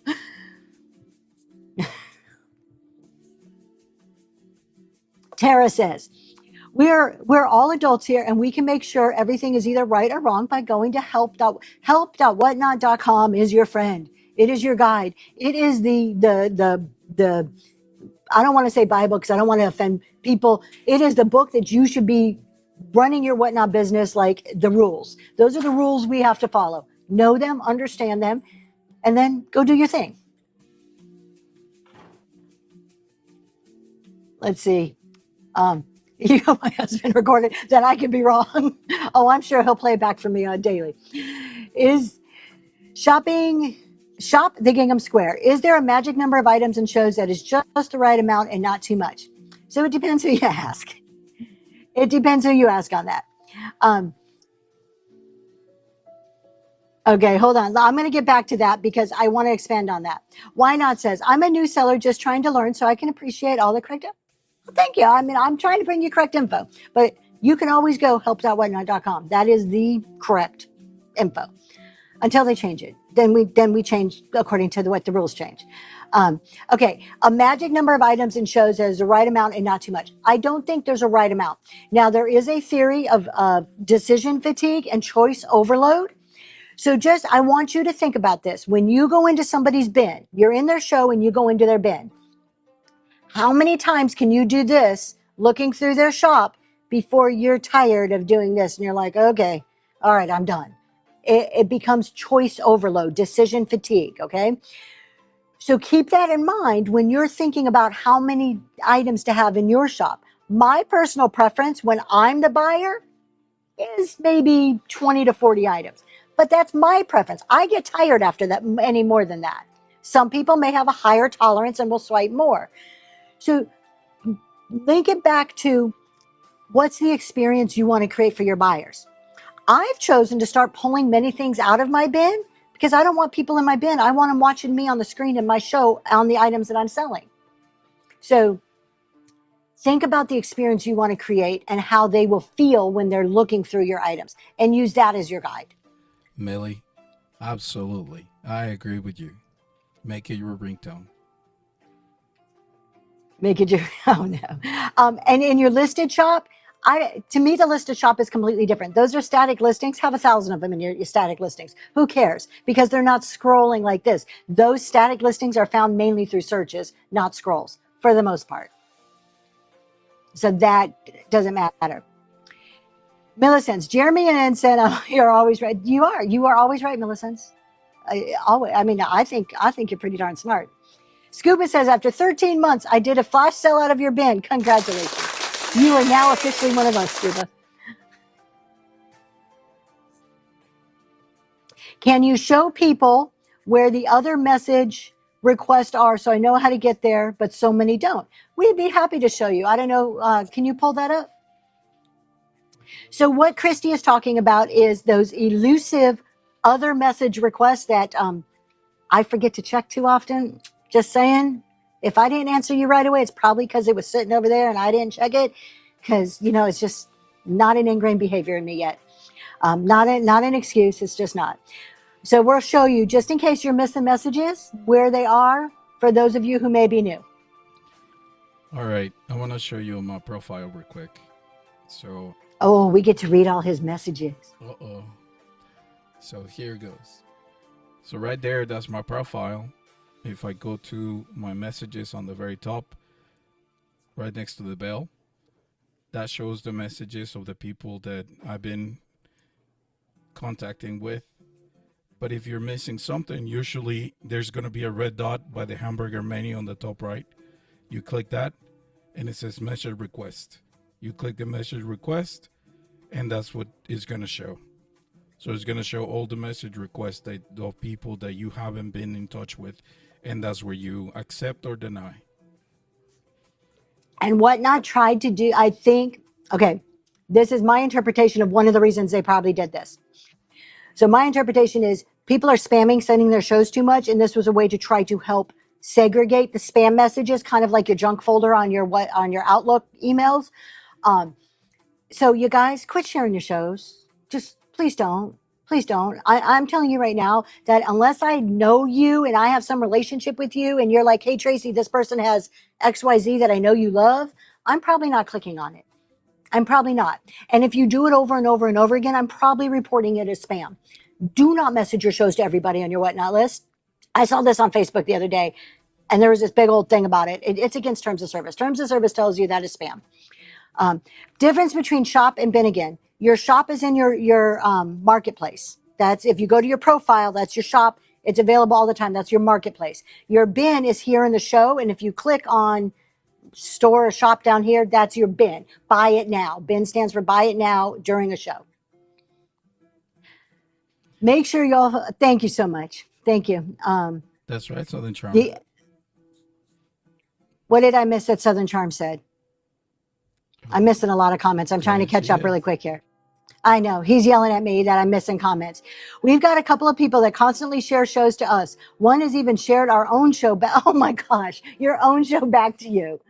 And this is just going to get worse, you guys. This is going to get worse with that new point system, and you get points for sharing. So just, you can share and just like go to your text messages and send it to your spouse or your kid. You don't have to send it to everybody on Whatnot. You really don't. I know, revolutionary, but you don't. Does Whatnot consider tagging people in your comments spamming?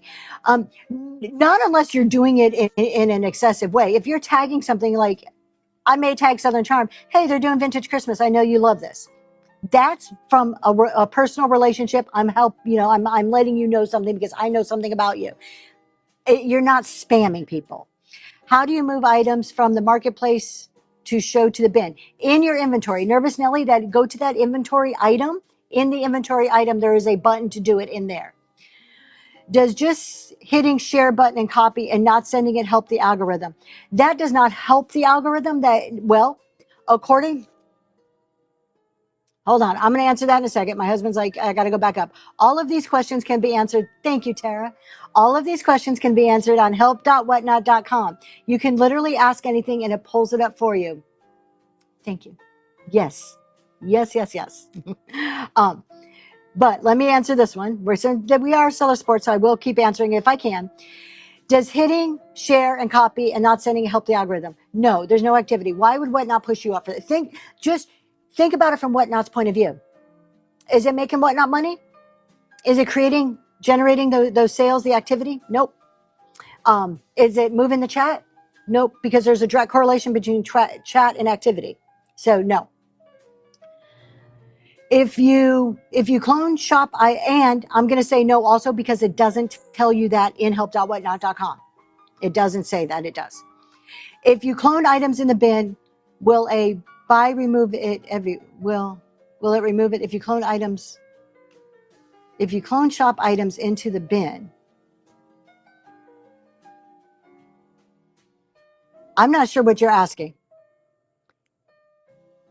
If you clone, it just means you're moving it from one show to another. It's like copy from one show, paste in the next show. But if there's a zero quantity, it won't paste it. If it's sold out, it won't paste it. It's just copy from one show into another show. That's what clone does. What do you think of sharing to your own buyers? Don't do it. 9 red cups, don't do it. Even if you're sharing, that's spam to your buyers. Now, if you have a specific buyer, you've built a relationship and you know they love Ironstone, you're about to do an Ironstone show and you send 1 or 2, like, hey, Bob, guess what? I got an Ironstone show coming up.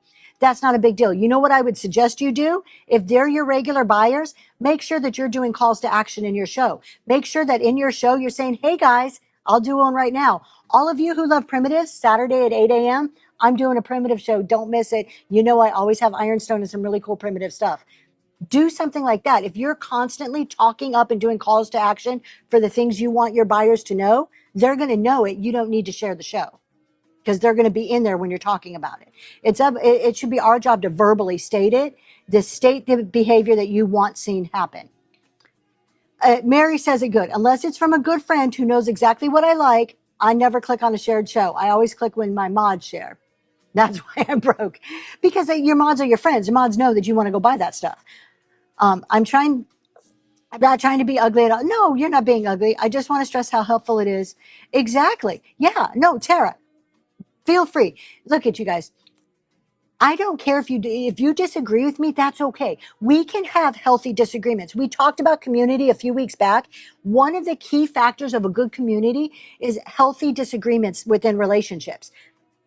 We may, when I say relationships, it's not romantic here, but we're in a community. Having a healthy disagreement is okay. As long as we're respectful to each other, you can disagree with my points of view all day long, and that's okay. As long as we're nice to each other about it. So that means There has been times. I can kick SS Vintage out of the show. Just do it politely. Hey, SS Vintage. No, you may not. What? You may not kick her out. Aw. I'll tell you what Liz likes doesn't always agree with me. I have huge, enormous respect for what Liz likes. And sometimes she hasn't agreed with me and she's pointed out another fact in my show. I might not, like when England beat Mexico. Scuba Stevie, I was on your side. Go England. And I only have to pick that to be against my husband. But sometimes what Liz likes will say something in my show, and I might not say it right then, but then I go and think about it, and there's been 2 or 3 things she's changed my mind on, well, of a viewpoint that I have expressed, and then she said something else. So that's just part of a good community. We can clone items, just don't clone the sellers. Just don't clone the sellers. I love that. Tara, that's okay. Thank you, though. And I won't block you. If you disagree with me, I won't block you. No, I won't. Yes, you guys, if you are not following what Liz likes, I don't even know if she's in here or not. I highly respect her. Little backstory, when I first started 3 years ago, Sassy Vintage Chick, who you've seen her name in here, and What Liz Likes, and Thrifty Drew and Nicole were 3 of my go-to people. Those were the ones that I would watch their chat shows religiously when I was new to learn. Then Liz went on a little hiatus. She took a few months off. And I legit missed watching her shows. And then she came back and I was so happy. So I will call her out any day. Same with Sassy Vintage Chick, always in a good way. Liz did your onboarding. Yeah, she used to work at Whatnot a long time ago. So what does Millie say? Millie, please. I'm going to start doing a show just so Yes. Yeah, Millicent. Well, hello, Salt Rock Mercantile. Thank you for being here. So, of those 3 does anybody know, Sassy, do you know, is Thrifty Drew and Nicole even still on? I saw her about 2 months ago, but I don't see her a lot anymore. But maybe it's just me. When you are in a show and they share, how is that not spam? Via you invite to your own followers to your own show. No, Jackie Go Vintage. If you share your show to all of your followers, that's spam. It is spam. Now, if you just share it once, it's not bad. Like, not to everybody, but to like a friend. Let's see. Let me just get caught up on these messages really quick here.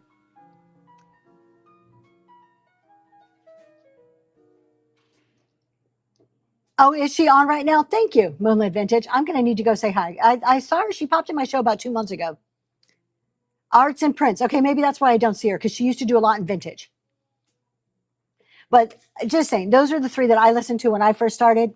So they're all good people, all really good people, and they're trustworthy.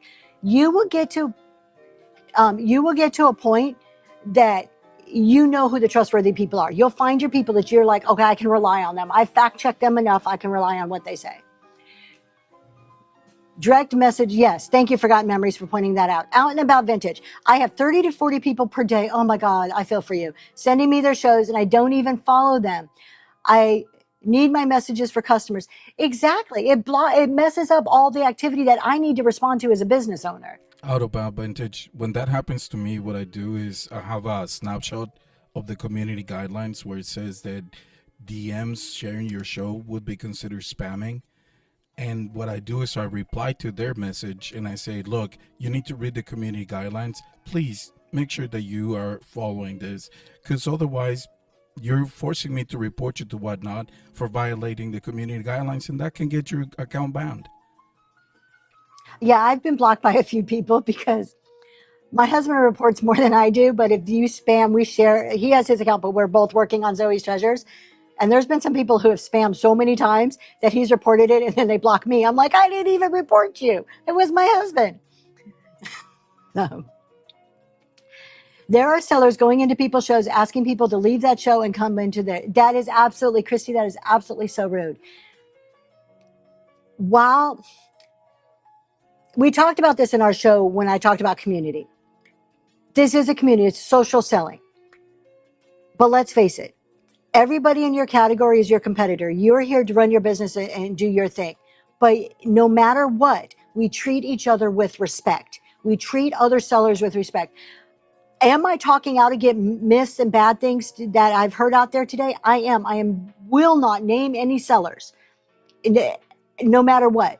And you don't go into another seller's room like Christy says. There's just things you do because it's the right thing to do. Might not have a rule about it, but you do it because it's the right thing to do, which means you don't go in to do that.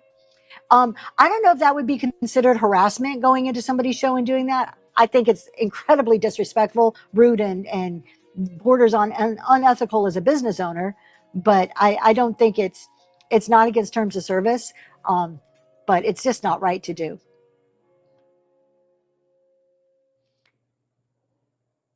Hold on, I've got a red chat. Let me read real quick.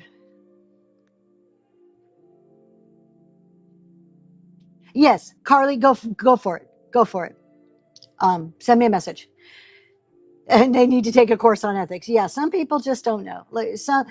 We try to offer grace. The first time you offer grace, the second or third time, second time may be a warning. Second time may be like, hey, did you not know this? Third time, I'm sorry. You're done. You should have known it by then.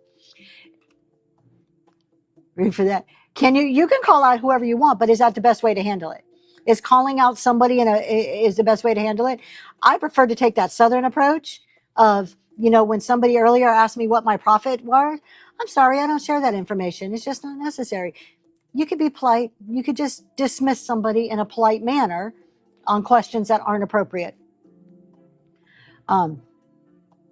If I see someone do that, I go ahead and block them. So now, Laurel, I don't want to do business with anybody so rude. Laurel, everybody's free to block at their own will.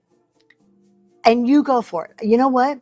I'm actually going to encourage everybody. Here you go. This is very sarcastic. In case you don't pick up on the sarcasm, I'm prefacing this. Y'all block who you want to block, because that just means more people that comes to my show. That's what I'm saying.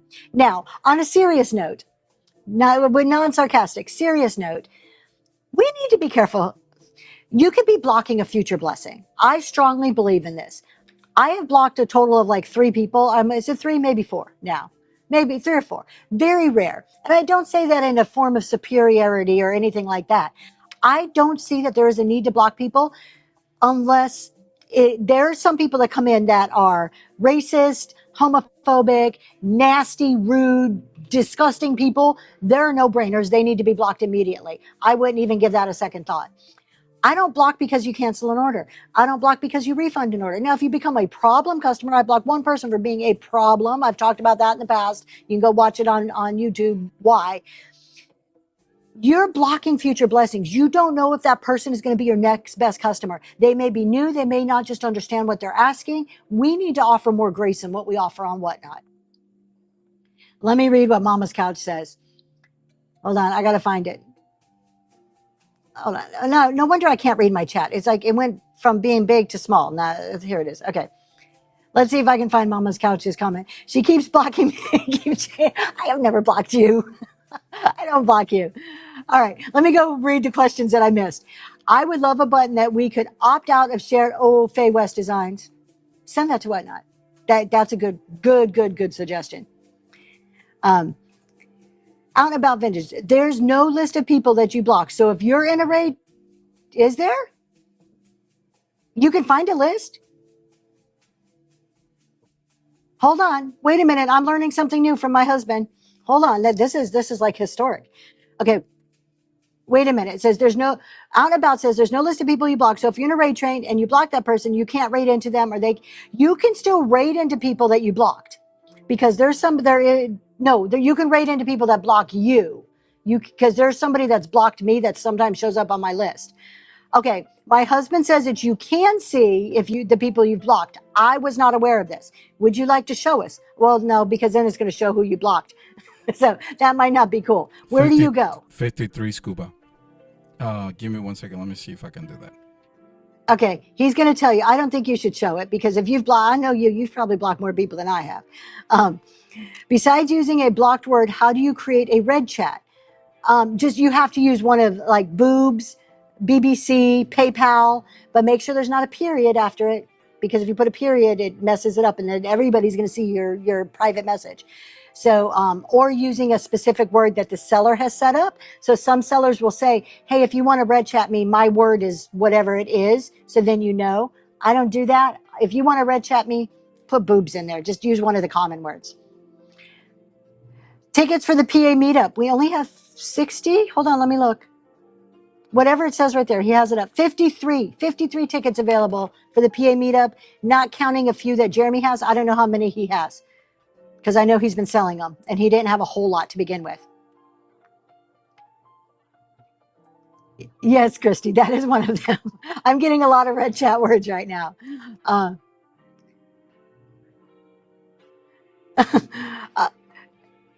okay, I'm going to read this one because it's funny. I'm not going to say who said it to keep their privacy.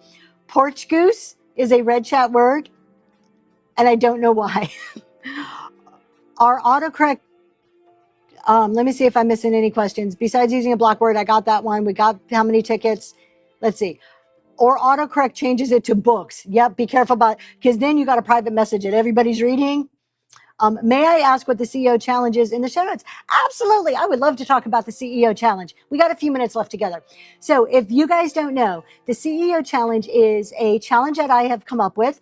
We are on season 2. So it is a challenge, raid train, reality show, all mixed into one. But what it really is, it's a way for business owners to be better in their business. So we talk about building the business, not just the show. Every quarter, we are in season 2. This is the second time we've run it. People put in applications. I picked 6. This time we actually picked 8 people. Ginger Patch, congratulations on that giveaway. We actually picked 8 people this time. So we have 8 participants. They're listed in the show notes. Also, if you're a participant, you can put your emojis in there. And what they do, they spend a whole month. We're doing this in the month of July this time. And every single week, they get a new challenge that is focused on their business. Week 1 is always picking a metric that they have to focus on the whole month, a metric they want to improve, average order value, repeat buyers, something, net profit, something along those lines. And then we talk about ways to do this. So they get information from me. I do a weekly video for them. They get some other miscellaneous information and ideas on how to improve that metric. Then comes week 2. Week 2 is a different challenge. So every week is a different business challenge. Then every Monday night, we come together. There's a little raid train, lasts about 2 hours. I kick it off and we go into each seller. During that Monday night raid train, they sometimes will do some selling, but they're also talking about their business, what's going on with their business, what challenge that they're facing that week, based off the CEO challenge. What are they doing? How are they meeting the challenge? One of the challenges they did recently was an intentional show. So they had to talk about, they had 6 things they had to do to plan an intentional show. They had to talk about that. What did it feel like? This week, Monday night is our final night. It's our final showcase. It's the 4th week. And they're going to sum it all up. They're going to talk about what did they learn this month? What is they're going to stick with in their business? What are they getting rid of? Where did their metric end? When we did it in season 1, the first 6 participants, every single one of them saw an increase in their metric, whatever that might have been. Some of them had like average order value. They wanted to increase it by $1 and they achieved it. So it's really about working on your business, and you're getting to watch this in real time with real sellers doing this in their whatnot businesses, different categories, different stages. We have some that are brand new, some that have been on for 2 years. And so you can follow along and do the same thing in yours. Now, if you want to do that in your business, you can DM me. We have a follow at home version. You get the same challenge, just less information following along at home. The participants, since they're putting themselves out there and being vulnerable, they get more information than you following at home. Hopefully that answered your question. So Monday night, bookmark the shows, come and watch it. It's pretty awesome. And then at the end, just to add a little flair this month, I Love Discounts joined us at the end of the raid train.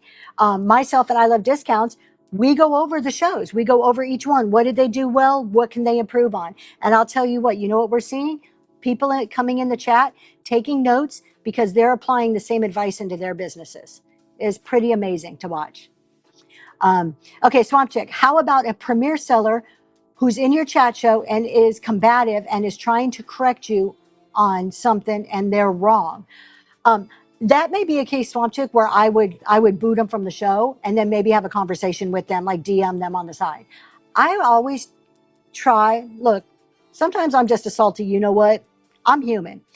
But I think as a business owner, trying to resolve something through DM, like trying to send a message like, hey, adult to adult, look, why did you do this to me? How can we solve this? Is probably the best bet. But there are cases that people need to be removed from your show. If they are being disruptive to you selling or your show or the people in your room, they need to be removed.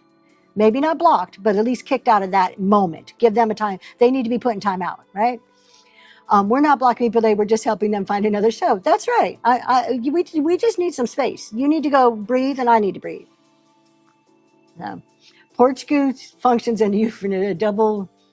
Okay. I love discounts. I have a work computer. I can't Google that right now, but maybe when I get in front of my personal one. What Liz likes, the CEO challenge doing so much good for sellers participant. Thank you, Liz. Thank you. I appreciate that. It was designed to be a helpful challenge to people and not a, it's the only person you're in, what is it? I can't even think of the word. You're just trying to be better for yourself. You're not going against somebody else. I can't think of the word for some reason. My mind is blank. Competition. Thank you. Thank you, Crystals. It just totally lost me. You're only in competition with yourself. So that is what our CEO challenge is. So with that, you guys, I think we're about to raid, unless my husband has something to say. Oh, did you find how do we see our blocked people? Were we going to tell, you're going to give us that information? So I stand corrected. You can't see a list, but you can unblock a person. So here it is, like it's like a bug. All right, so here it is, and this is in the what not help. So can you see a list of blocked people? Currently you can't. Right there, you can see it right there in the center of the screen. But if you want to unblock someone's account, right there on the top. Can you just say it? Out and About Vintage, you were right. Just say those words. Out and About Vintage, you were correct. Like I said, there I you stand go. corrected. Thank you. Out and About Vintage, you got more than what I get when we have a husband and wife dispute. So I'm rooting for you. Okay. I know there's bugs down here in Florida. My goodness gracious. There's like a little gnat flying around. Okay, I'm going to talk about one more comment and then we're going to raid. So Mr. Zoe's Treasures, please can you find who we're, whoa, man, that almost flew in my mouth. That was gross. Find who we're raiding.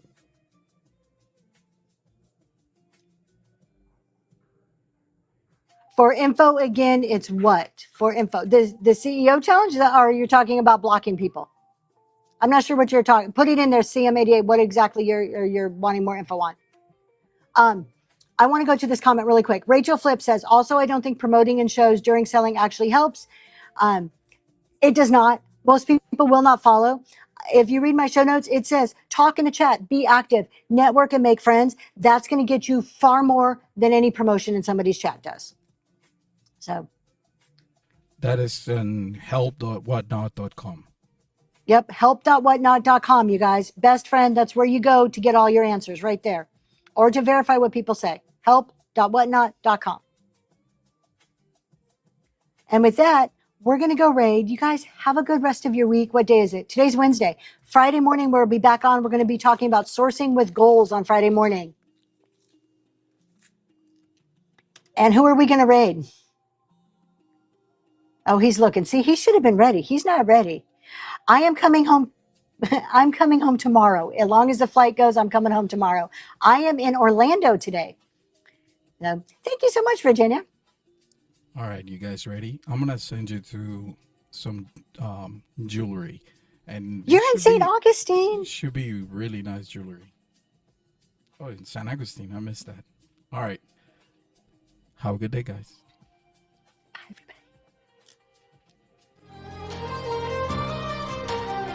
Devil's Armpit, yes, is hot.